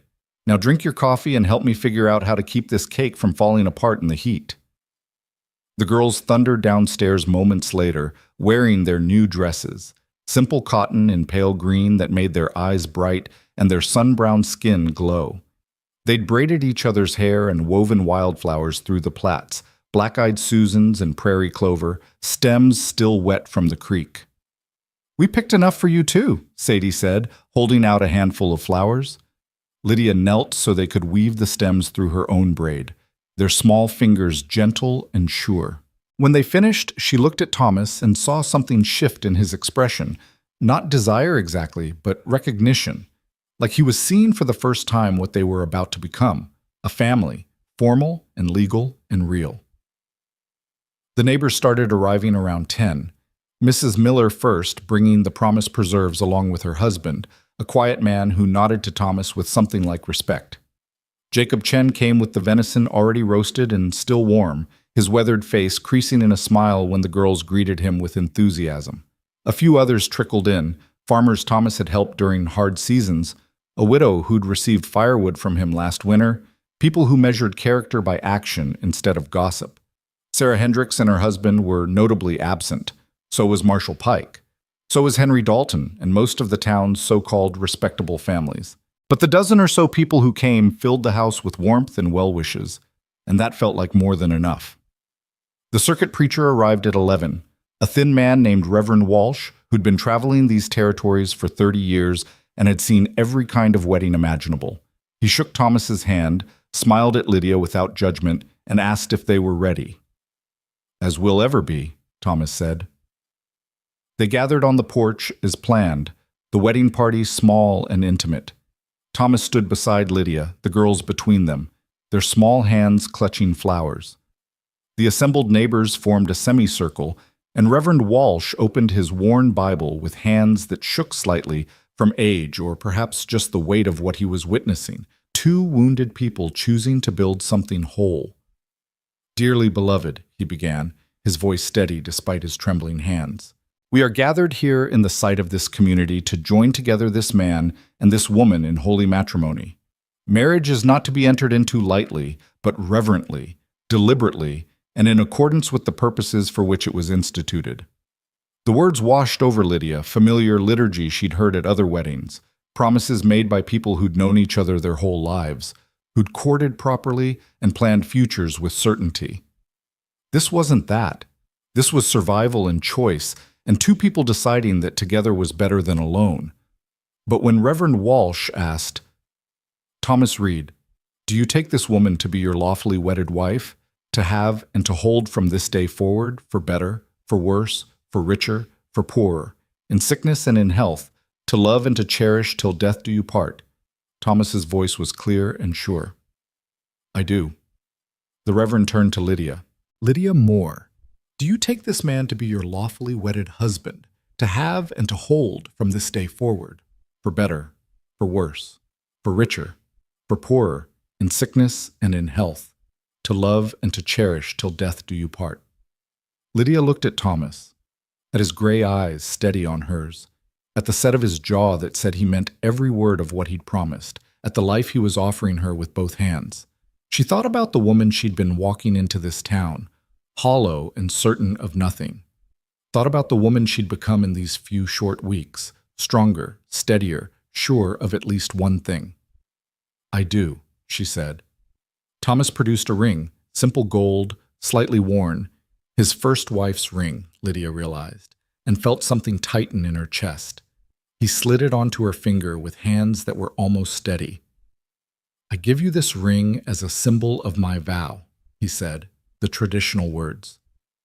"With all that I am and all that I have, I honor you." Reverend Walsh smiled. "Walsh. Then by the power vested in me by this territory and under the eyes of these witnesses, I pronounce you husband and wife. Thomas, you may kiss your bride." Thomas hesitated. They hadn't discussed this part, hadn't practiced or planned. Then he stepped close, cupped her face with calloused hands, and kissed her with a gentleness that made her breath catch. It was chaste and brief, and somehow more meaningful than any passionate embrace, a promise sealed with simple contact. When he pulled back, his thumb brushed her cheek. "Hello, Mrs. Reed." "Hello, husband," she whispered back. The girls erupted in cheers, throwing their wildflowers in the air. The neighbors clapped and called congratulations. And Lydia Reed now, legally and truly, felt tears slip down her face for the first time since the fire. But these were different. These weren't grief or fear or the bitter salt of loss. These were relief. These were joy. These were the tears of someone who'd walked through fire and come out the other side to find home waiting. The celebration that followed was simple and sweet. They ate roasted venison and fresh bread, preserves spread thick on still warm slices. The cake, which had indeed threatened to fall apart in the heat, held together long enough to be cut and served. Someone produced a fiddle, and music filled the afternoon as neighbors danced on the packed dirt of the yard. Thomas danced with each of his daughters first, spinning them until they shrieked with laughter. Then he came for Lydia, offering his hand with a small bow that was almost playful. "I'm not much of a dancer," he warned. "Neither am I," Lydia admitted. But they moved together in the dusty yard while the fiddle sang, and their neighbors watched with approval instead of judgment, and it didn't matter that neither of them knew the steps perfectly. What mattered was that they were learning together, adjusting to each other's rhythm, finding balance in motion. "Thank you," Thomas said quietly, his mouth close to her ear. "For saying yes. For staying. For all of it. Thank you for asking." Lydia rested her head briefly against his shoulder, breathed in the smell of him, soap and sun and honest sweat. "For fighting for me. For making me believe I deserve to be fought for." "You do. You always did." His arms tightened around her. "The rest of the town will come around eventually, and if they don't, well, we've got everything we need right here." He was wrong about that, Lydia would discover. The town didn't come around. If anything, the wedding made things worse. The trouble started on Monday when Lydia went to town for supplies. The marriage license was filed, the deed updated to include her name, every legal protection in place. She was Mrs. Thomas Reed now, with all the rights and respectability that should have entailed. But when she walked into Miller's general store, the conversations didn't just stop. They turned hostile. Women she'd never met glared with open disgust. Men smirked and whispered behind their hands. And when she approached the counter, Mrs. Miller, who'd brought preserves to the wedding just 2 days before, wouldn't meet her eyes. "I need flour," Lydia said quietly, "and sugar, and thread if you have the heavy kind." Mrs. Miller measured out the supplies in silence, her movements jerky. When Lydia reached for her purse, the shopkeeper shook her head. "Can't sell to you." Lydia's hand froze. "What?" "Can't sell to you," Mrs. Miller repeated, still not looking up. "My husband's orders. Says we can't do business with your household anymore." "But you came to the wedding, That was before." Mrs. Miller finally met her eyes, and Lydia saw fear there, not malice. "Before the town council met. Before they made it clear that anyone doing business with you would lose their standing. I'm sorry, Mrs. Reed, I truly am, but I can't afford to cross them." The words hit like a physical blow. Lydia looked around the store, at the other shoppers watching with varying degrees of satisfaction or pity, at the supplies she needed sitting on the counter, at the complete collapse of the small progress she'd thought they'd made. "I see," she said quietly. "Then I'll take my money elsewhere." "There is nowhere else," someone said from the back of the store. Lydia turned to find Henry Dalton leaning against a shelf, his expression smug. "Every business in town has agreed. You want supplies? You'll have to travel to the next county. That's a 2-day trip, if the weather holds. Quite inconvenient for a woman with a household to run." Rage flared hot and bright in Lydia's chest, but she kept her voice level. "This is illegal. You can't force businesses to refuse service." "We're not forcing anything," Dalton said smoothly. "Just expressing community standards. Merchants have the right to refuse service to anyone, especially to those who offend public morality. I'm married, legally married. There's no morality to offend. A hasty marriage arranged to cover sin doesn't erase the sin itself." He pushed off the shelf, moved closer. "You think you've won, Mrs. Reed? You think a piece of paper changes what you are? You're still a homeless woman who manipulated a widower and his children, still someone who brings shame to this community, and we're going to make sure you understand exactly how unwelcome you are." Lydia wanted to scream, wanted to throw something, wanted to demand justice from a system she knew was rigged against her. Instead, she gathered what dignity she had left and walked out of the store with her head high and her purse still heavy because no one would take her money. She made it to the edge of town before the shaking started. Made it to the cottonwood tree where this had all begun before her knees gave out and she sank down, pressing her palms against the earth to ground herself. They were going to starve her out, cut off her supplies until Thomas had no choice but to send her away or watch his family suffer. It was cruel and calculating and perfectly legal as long as the merchants claimed it was their choice and not coercion. "Lydia?" She looked up to find Jacob Chen standing over her, concern etched deep in his weathered face. He held a burlap sack in one hand. Heard what happened at Miller's, he said. Figured you might need some help. He set the sack down beside her. Inside were flour, sugar, beans, coffee, basic supplies. Not much, but enough. I can't pay you if no one will sell to me, Lydia said, her voice rough. Didn't ask for payment. Consider it a wedding gift, late. Jacob squatted down, his knees creaking. Listen to me. Most of this town is made up of cowards who'd rather bow to Dalton and his friends than stand up for what's right. But there's a few of us who remember what it means to help neighbors, who remember that Thomas Reed has never turned away anyone who needed it, and his wife deserves the same courtesy. Jacob, I can't do much. Can't openly defy the council, or I'll lose my business same as Miller might. But I can make sure you don't starve, can make sure others who think like me do the same. He stood, his expression fierce despite his age. You're not alone in this, Mrs. Reed. Don't forget that. He was gone before Lydia could thank him, melting back toward town like he'd never been there.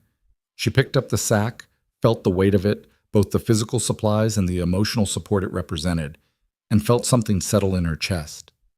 They could make her unwelcome. They could refuse to sell to her, could whisper and judge and try to starve her out, but they couldn't make her leave. Not anymore. She was Lydia Reed now, with a legal right to her home and her family, and she'd survived worse than small-town cruelty. She'd survived fire. She could survive this. Thomas was in the barn when she got home, repairing a stall gate. He took one look at her face and set down his tools. What happened? She told him, watched his expression go from concern to fury to something cold and calculating that was somehow more frightening than rage. They can't do this, he said when she finished. They already did. Then we'll go to the territorial marshal, file a complaint. The marshal is friends with Dalton, you know that. Lydia set down the sack Jacob had given her. This is what they wanted all along. They couldn't force me out legally, so they're making it impossible for me to stay practically. Thomas paced the barn, his hands flexing like he wanted to hit something. There has to be something we can do. Some way to fight this. There is. We survive it. Lydia caught his arm, made him look at her. Thomas, listen. They want us to react, to fight, to give them an excuse to take more drastic action. But we're not going to do that. We're going to be smart. Jacob gave us supplies. There will be others. Quiet support from people who can't openly defy the council, but won't stand by and watch us starve. We plant a bigger garden. We preserve everything we can. We make ourselves as self-sufficient as possible. That's not a solution. That's surrender. No, surrender is leaving. This is survival. She moved closer, put her hands on his chest where she could feel his heart hammering. I'm not giving them the satisfaction of running me off. Neither are you. We're going to stay, and we're going to make this work. And eventually they'll realize we're not going anywhere, and they'll have to adjust. And if they don't adjust? If they keep pushing until we have nothing left? Lydia thought about the fire, about walking 3 months with nothing, about learning that survival was sometimes just the act of refusing to quit, even when quitting made sense. Then we'll have each other. And that's more than most people ever get. Thomas pulled her close, wrapped his arms around her like he could shield her from the town's cruelty through sheer determination. I'm sorry. I brought you into this, made you a target. You gave me a home, a family, a reason to stop walking. Lydia pressed her face into his shoulder. Whatever comes next, we face it together. That's what marriage means, right? Better or worse, richer or poorer. We just got the worse and poorer part sooner than most. His laugh was short and bitter, but real. Guess we did. That night they sat down with the girls and explained the situation in terms they could understand. Yes, some people in town were being unkind. Yes, it might be harder to get supplies for a while. No, it didn't mean they were leaving or giving up. It just meant they had to be smart and careful and rely on each other. Claire took it with characteristic pragmatism. So we can't go to town? You can, Thomas said, but you might hear things, mean things, and I need you both to remember that what people say doesn't change what's true. What's true is you and Lydia are married and we're a family, Sadie said firmly, and anyone who doesn't like it can, she glanced at Lydia, can go sit on a cactus. Despite everything, Lydia smiled. Exactly right. The next few weeks were harder than Lydia wanted to admit. Supplies came sporadically. Jacob Chen leaving things at the property line when he could, Mrs. Miller slipping small packages of thread and needles through intermediaries, a few other brave souls defying the council's implicit ban.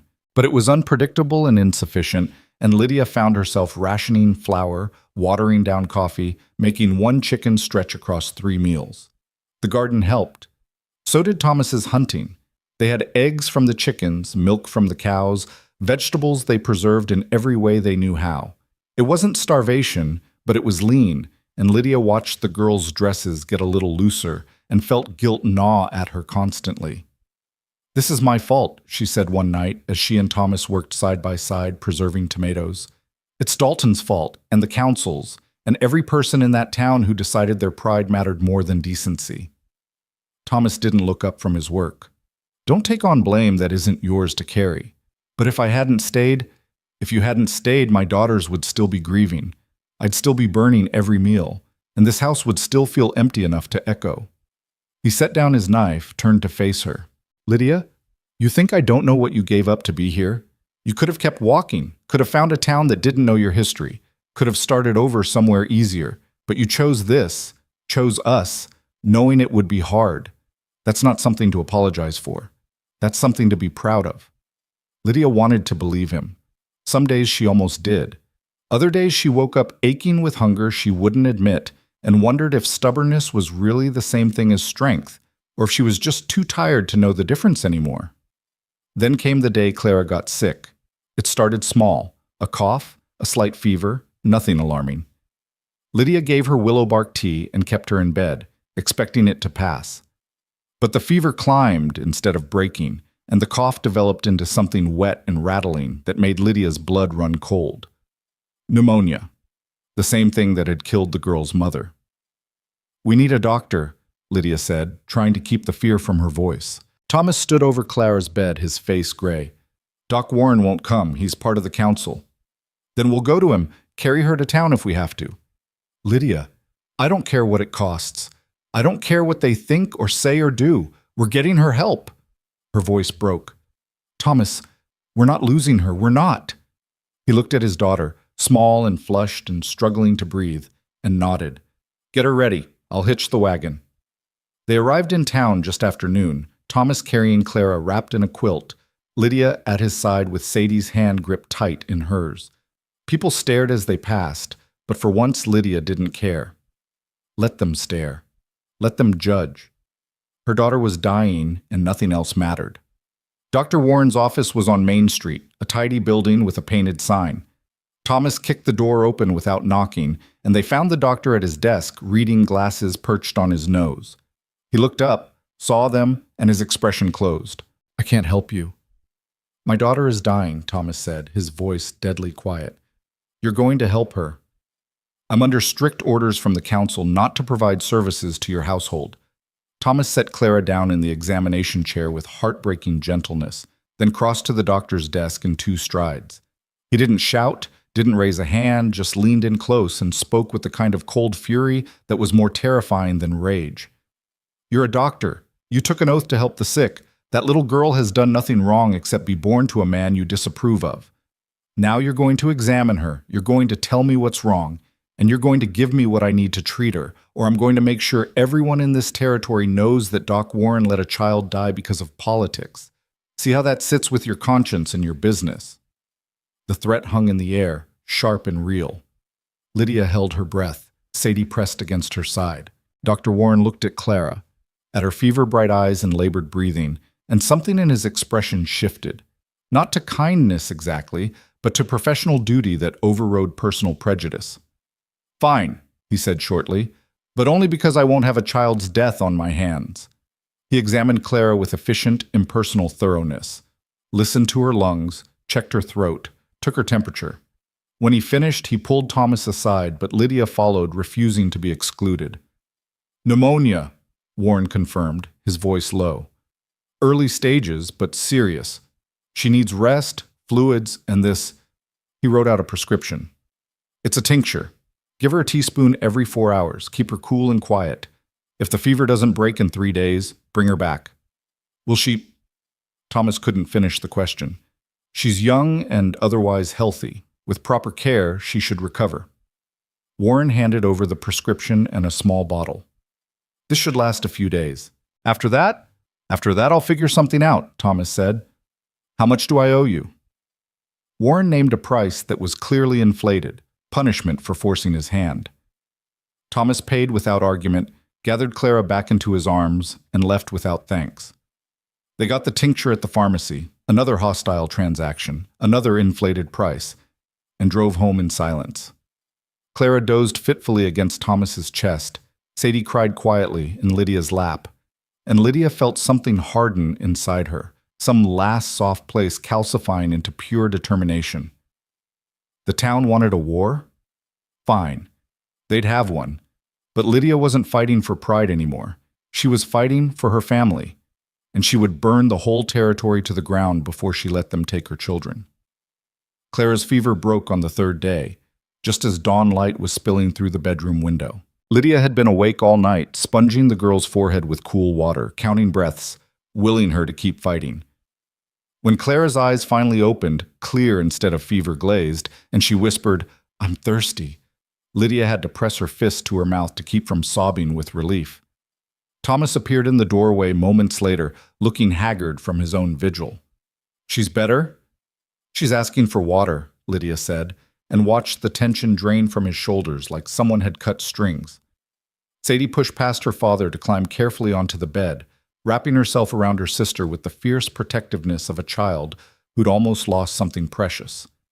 "You scared us," she whispered. "Don't do that again." "Didn't mean to," Clara said, her voice weak but steady. "What did I miss?" "Everything boring," Sadie assured her. "Lydia made us eat vegetables 3 times a day, and Pa wouldn't let me go outside, and it was awful." Despite the exhaustion, despite the fear that still sat heavy in Lydia's chest, she smiled.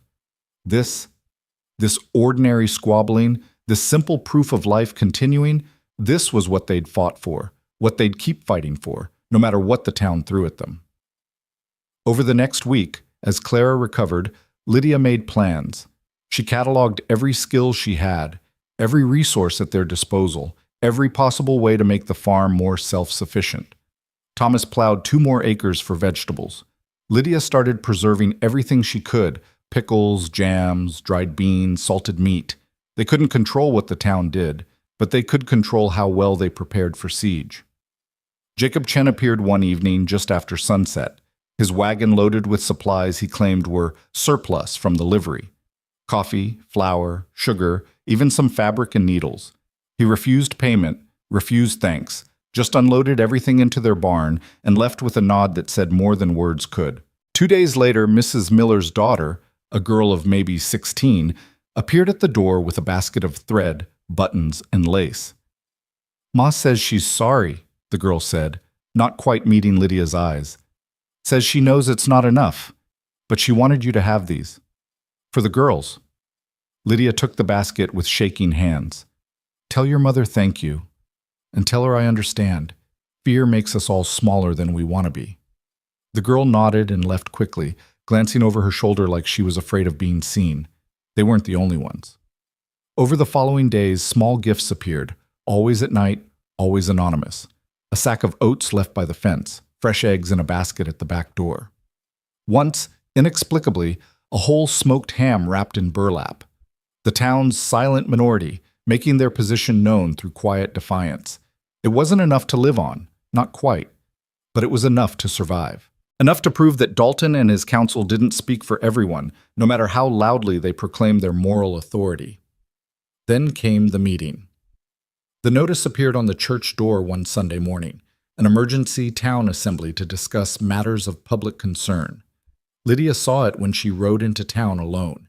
Needing to check on supplies, Jacob had promised to leave at the livery.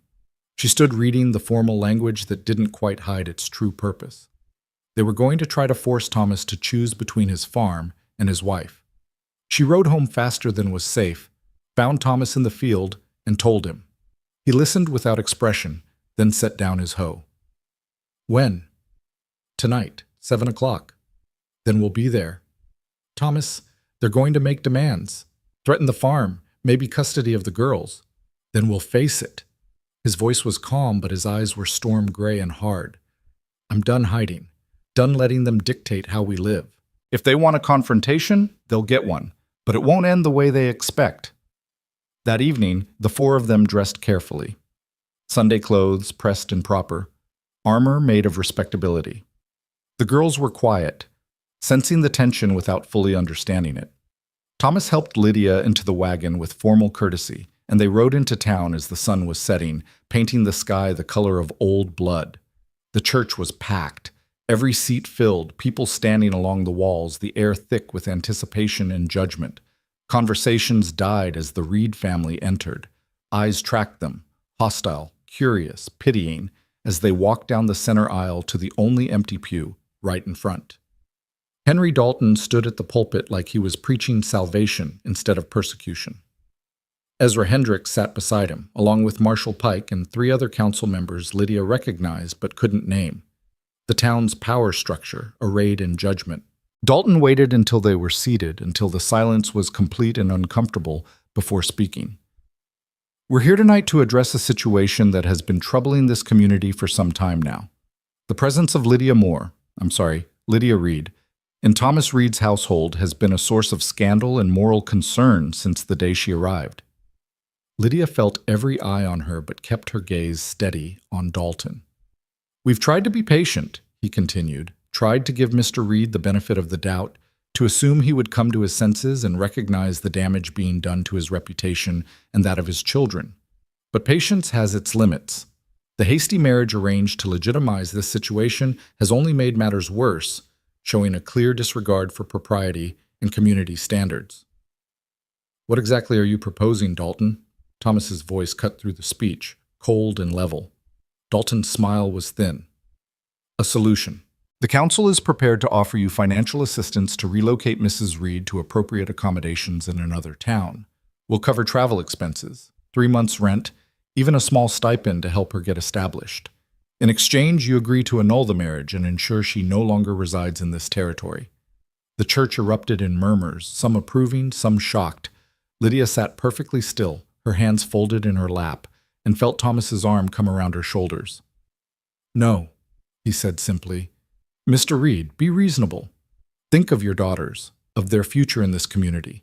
The stigma of having a woman of questionable character as their stepmother, questionable character. Thomas stood, and the church went quiet. You want to question character, Henry?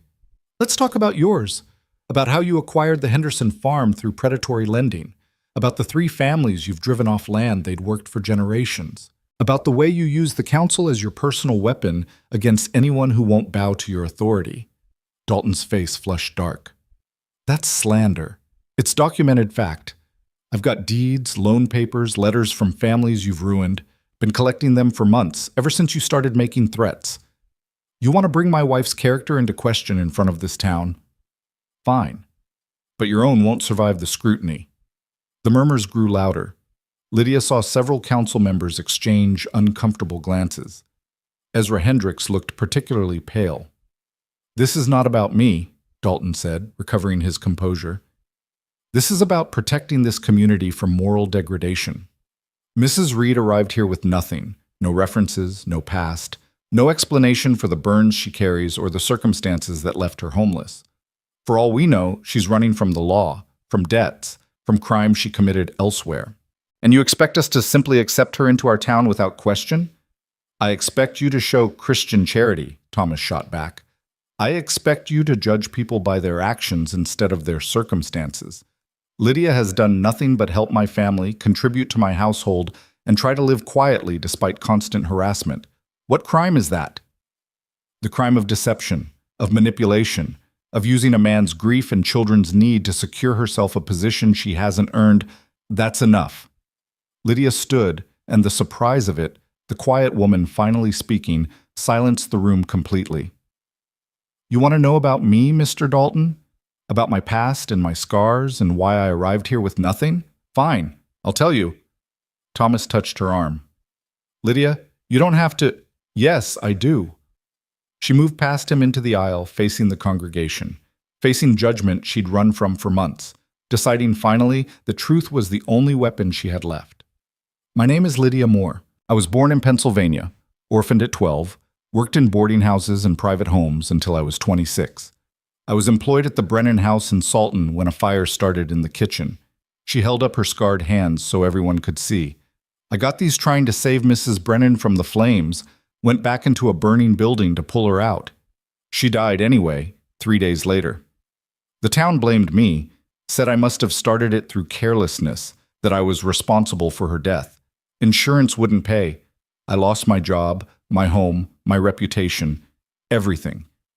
The church was silent as a grave. Lydia's voice stayed steady. I walked for 3 months looking for work, for somewhere that would take me despite the rumors that followed. Every door closed, every town turned me away. I was sleeping under a tree, half dead from heat and hunger, when Mr. Reed's daughters found me. They brought me to their home. Their father offered me food, shelter, a chance to prove I was more than my worst moment, and I took it. She turned to look at Thomas, at the girl sitting wide-eyed in the pew. I took it because I was desperate, because I had nowhere else to go. But I stayed because I found something here worth fighting for. A family that needed me as much as I needed them. Children who deserved better than to keep grieving. A good man who'd forgotten what it felt like to have help carrying the weight. Turning back to the congregation, Lydia drew herself up straight. You want to judge me for that? For accepting kindness when it was offered? For choosing to stay when I could have kept running? Then judge. But know that everything I've done since arriving here has been in service to that family. I've cooked, cleaned, mended, comforted, protected. I've turned this man's house back into a home and given those girls a mother who will fight for them until her last breath. If that's a crime in your eyes, then I'm guilty. And I'm not sorry for it. The silence stretched.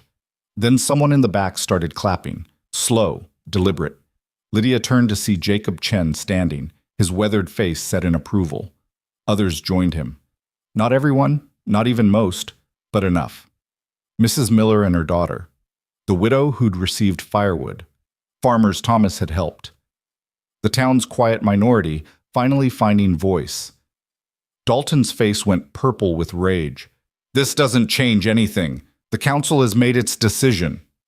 The council doesn't speak for this town. The new voice came from the side aisle. Reverend Walsh, the circuit preacher who'd married them, stepped forward. I've been riding this territory for 30 years, and I've seen every kind of marriage, every kind of family. Some start with love, some start with need, some start with nothing but hope and determination. What matters isn't how they start, it's how they endure. He moved to stand beside Lydia and Thomas. I married these two. Watch them make vows before witnesses. Those vows are legal and binding, and no town council has the authority to dissolve them. Mrs. Reed is exactly what she claims, a woman who found a family and chose to stay. If that offends your sense of propriety, gentlemen, then perhaps you need to examine your own hearts instead of hers. Reverend, surely you can see. What I see is a community more interested in control than compassion, more concerned with appearances than with actual morality. Walsh's voice carried the weight of 3 decades traveling hard territories, seeing humanity at its best and worst. You want to make demands? Here's mine. Leave this family alone. Stop harassing them. Stop cutting off their supplies.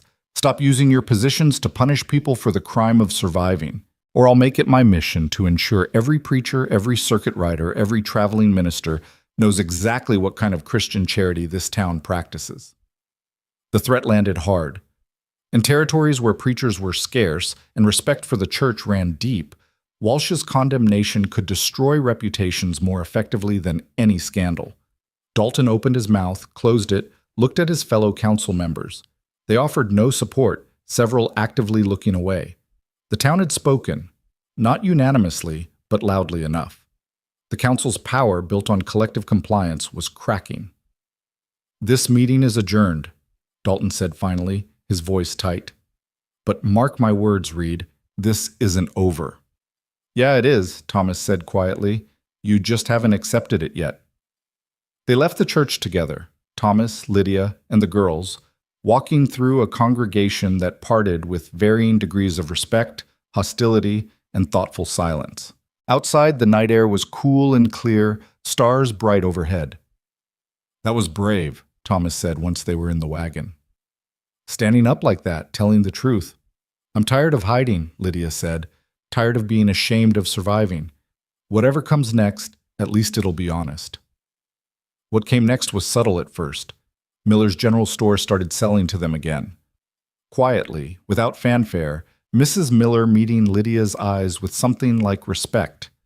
Other businesses followed, not all at once, but gradually, the unofficial ban crumbling under the weight of its own cruelty.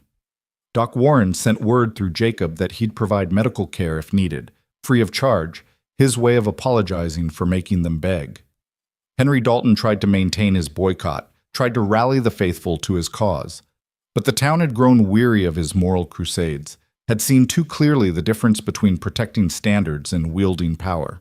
When his own business started suffering, farmers choosing to sell their goods elsewhere, families finding other ways to manage their money, he backed down with bitter grace, though his hatred never quite disappeared. The Reed household settled into something that resembled normal. Claire recovered fully, running wild with her sister through late summer fields. Thomas's crops came in strong, enough to sell, to store, to finally breathe easier about winter. And Lydia. Lydia learned to walk through town without flinching, to hold her head high when people stared, to believe that maybe she'd earned her place through perseverance instead of luck.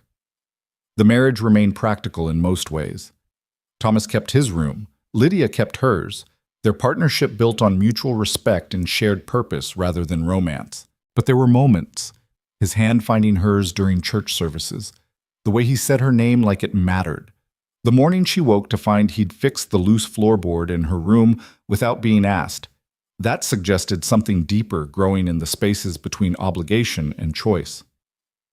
One evening in late August, as they sat on the porch watching the girls chase fireflies, Thomas spoke quietly. You ever regret it? Staying here, marrying me, taking on all this trouble? Lydia considered the question honestly. Thought about the hunger, the fear, the constant battle to prove herself worthy of basic human dignity. Thought about Clara's fever, about standing before a hostile congregation, about every hard moment since walking into this town. No, she said finally. This is the first place I've felt like myself since the fire. The first place where I'm more than what happened to me. You were always more than that, Thomas said. Just took you a while to see it. She looked at him. This quiet, steady man who'd offered shelter when no one else would, who'd fought for her when fighting made no sense, who'd given her time and space to become someone worth fighting for. Thank you, she said, for seeing me when I couldn't see myself. His smile was small and genuine. Partners see each other. That's how it works. Partners. Not husband and wife in the traditional sense, but something equally valuable. Something built on foundation strong enough to weather storms, both literal and social. As summer faded into fall, the Reed household established rhythms that felt permanent. Lydia taught the girls to preserve vegetables, to sew their own clothes, to manage a household with confidence instead of fear. Thomas showed her the farm's workings, which fields needed what crops, how to read weather in the sky, when to plant and when to harvest. They built something together that was more than survival, though it had started there. The town learned to accept them, if not embrace them. Lydia would never be welcomed into the ladies' sewing circle or invited to social gatherings, but she could shop without harassment, could attend church without whispers drowning out the sermon, could exist without constantly defending her right to be there. It was a cold peace built on exhaustion rather than reconciliation, but it held. One Sunday in October, with the leaves turning gold and the air finally cooling, Reverend Walsh stopped by after services. He accepted coffee on the porch, watched the girls playing in the yard, and smiled. You've done well, he said. All of you. Built something solid from very little. We've had help, Thomas said, glancing at Lydia. More than we expected. Help is always a gift, but you have to be willing to receive it. A lot of people aren't. Walsh sipped his coffee. I'll be moving on soon. Winter routes start next month. But I wanted you to know, before I go, that what you've built here matters. Not just to your family, but to everyone who's watching. You've proven that people can change their circumstances, can make family from choice instead of blood, can survive with dignity even when the world says they shouldn't. We just tried to stay. Lydia said quietly. You did more than stay. You claimed your right to be here. That's different. Walsh set down his cup. Too many people let others define their worth. Let society's judgment become their truth. You refused. Both of you. And those girls are going to grow up knowing that belonging isn't something you beg for. It's something you build. After he left, Lydia sat with his words, turning them over like stones smoothed by water. She thought about the woman who'd collapsed at the edge of town, certain she'd reached the end of her road. Thought about everything that had happened since. The small kindnesses and large cruelties, the fight for basic dignity, the slow transformation from stranger to wife to mother to woman who no longer needed anyone's permission to exist. Do you think it's enough? She asked Thomas. What we've built here? He was quiet for a long moment, watching Clara and Sadie make crowns from fallen leaves. I think it's everything, he said finally. House, family, land we can call ours. Future that's stable enough to plan for. That's more than most people ever get. It's more than I ever expected, Lydia admitted. Then we're both lucky. Lucky wasn't quite the right word. Luck implied chance, and this had been built through choice and stubbornness and refusal to quit when quitting would have been easier. But she understood what he meant. Despite everything, or maybe because of it, they'd found something worth keeping. Winter came cold and hard, but they were prepared. The root cellar was full, the animals secured, the house weatherproofed against the worst storms. They spent long evenings around the fire, Thomas reading to the girls, Lydia mending clothes, all of them together in warmth and safety, while wind howled outside. On Christmas morning, Clara and Sadie woke to find presents they hadn't expected. New dresses Lydia had sewn in secret, a carved horse from their father, peppermint sticks from Jacob Chen, who'd left them on the porch before dawn.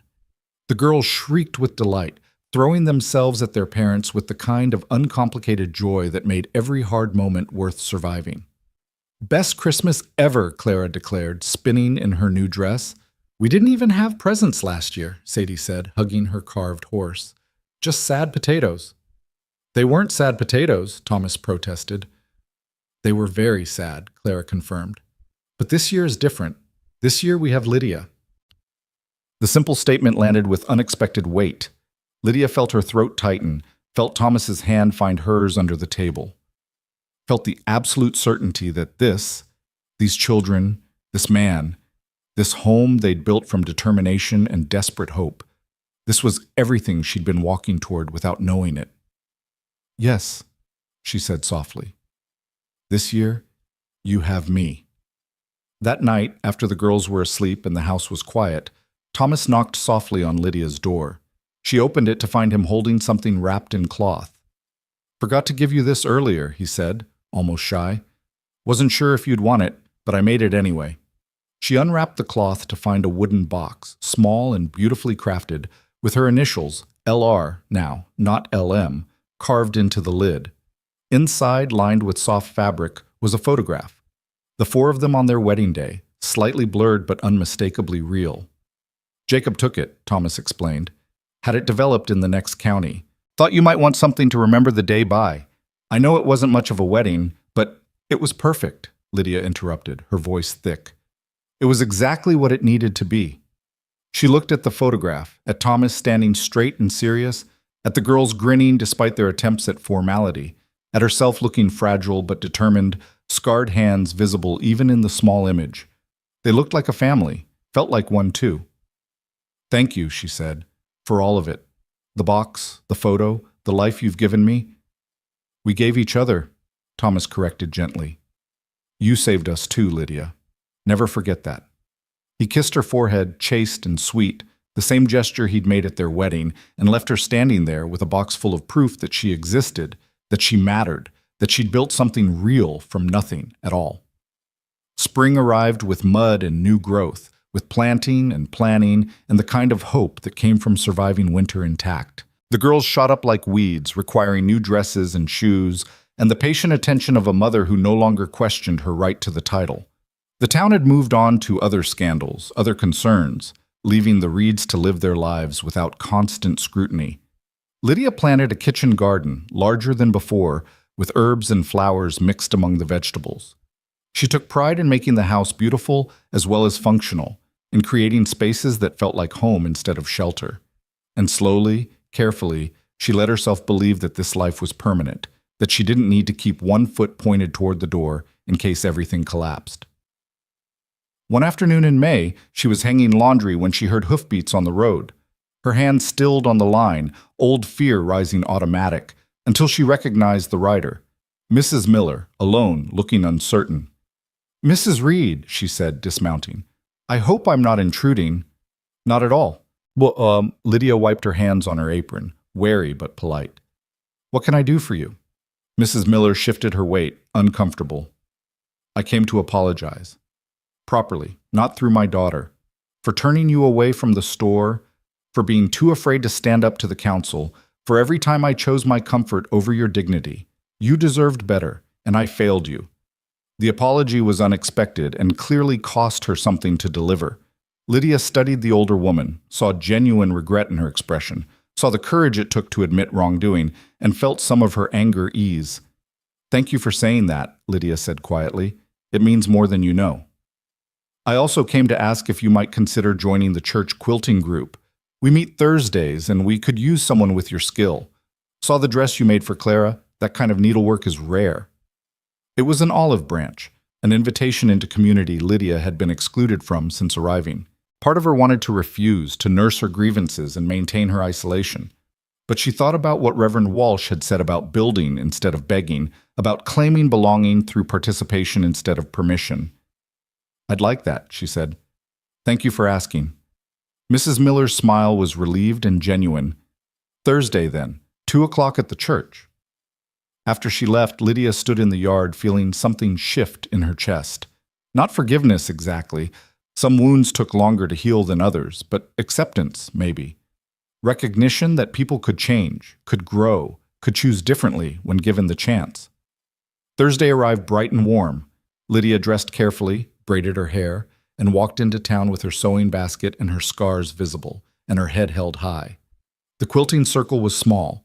6 women gathered around a frame, working on a wedding quilt for someone's daughter. They looked up when she entered, and Lydia saw calculation in some faces, curiosity in others, welcome in a few.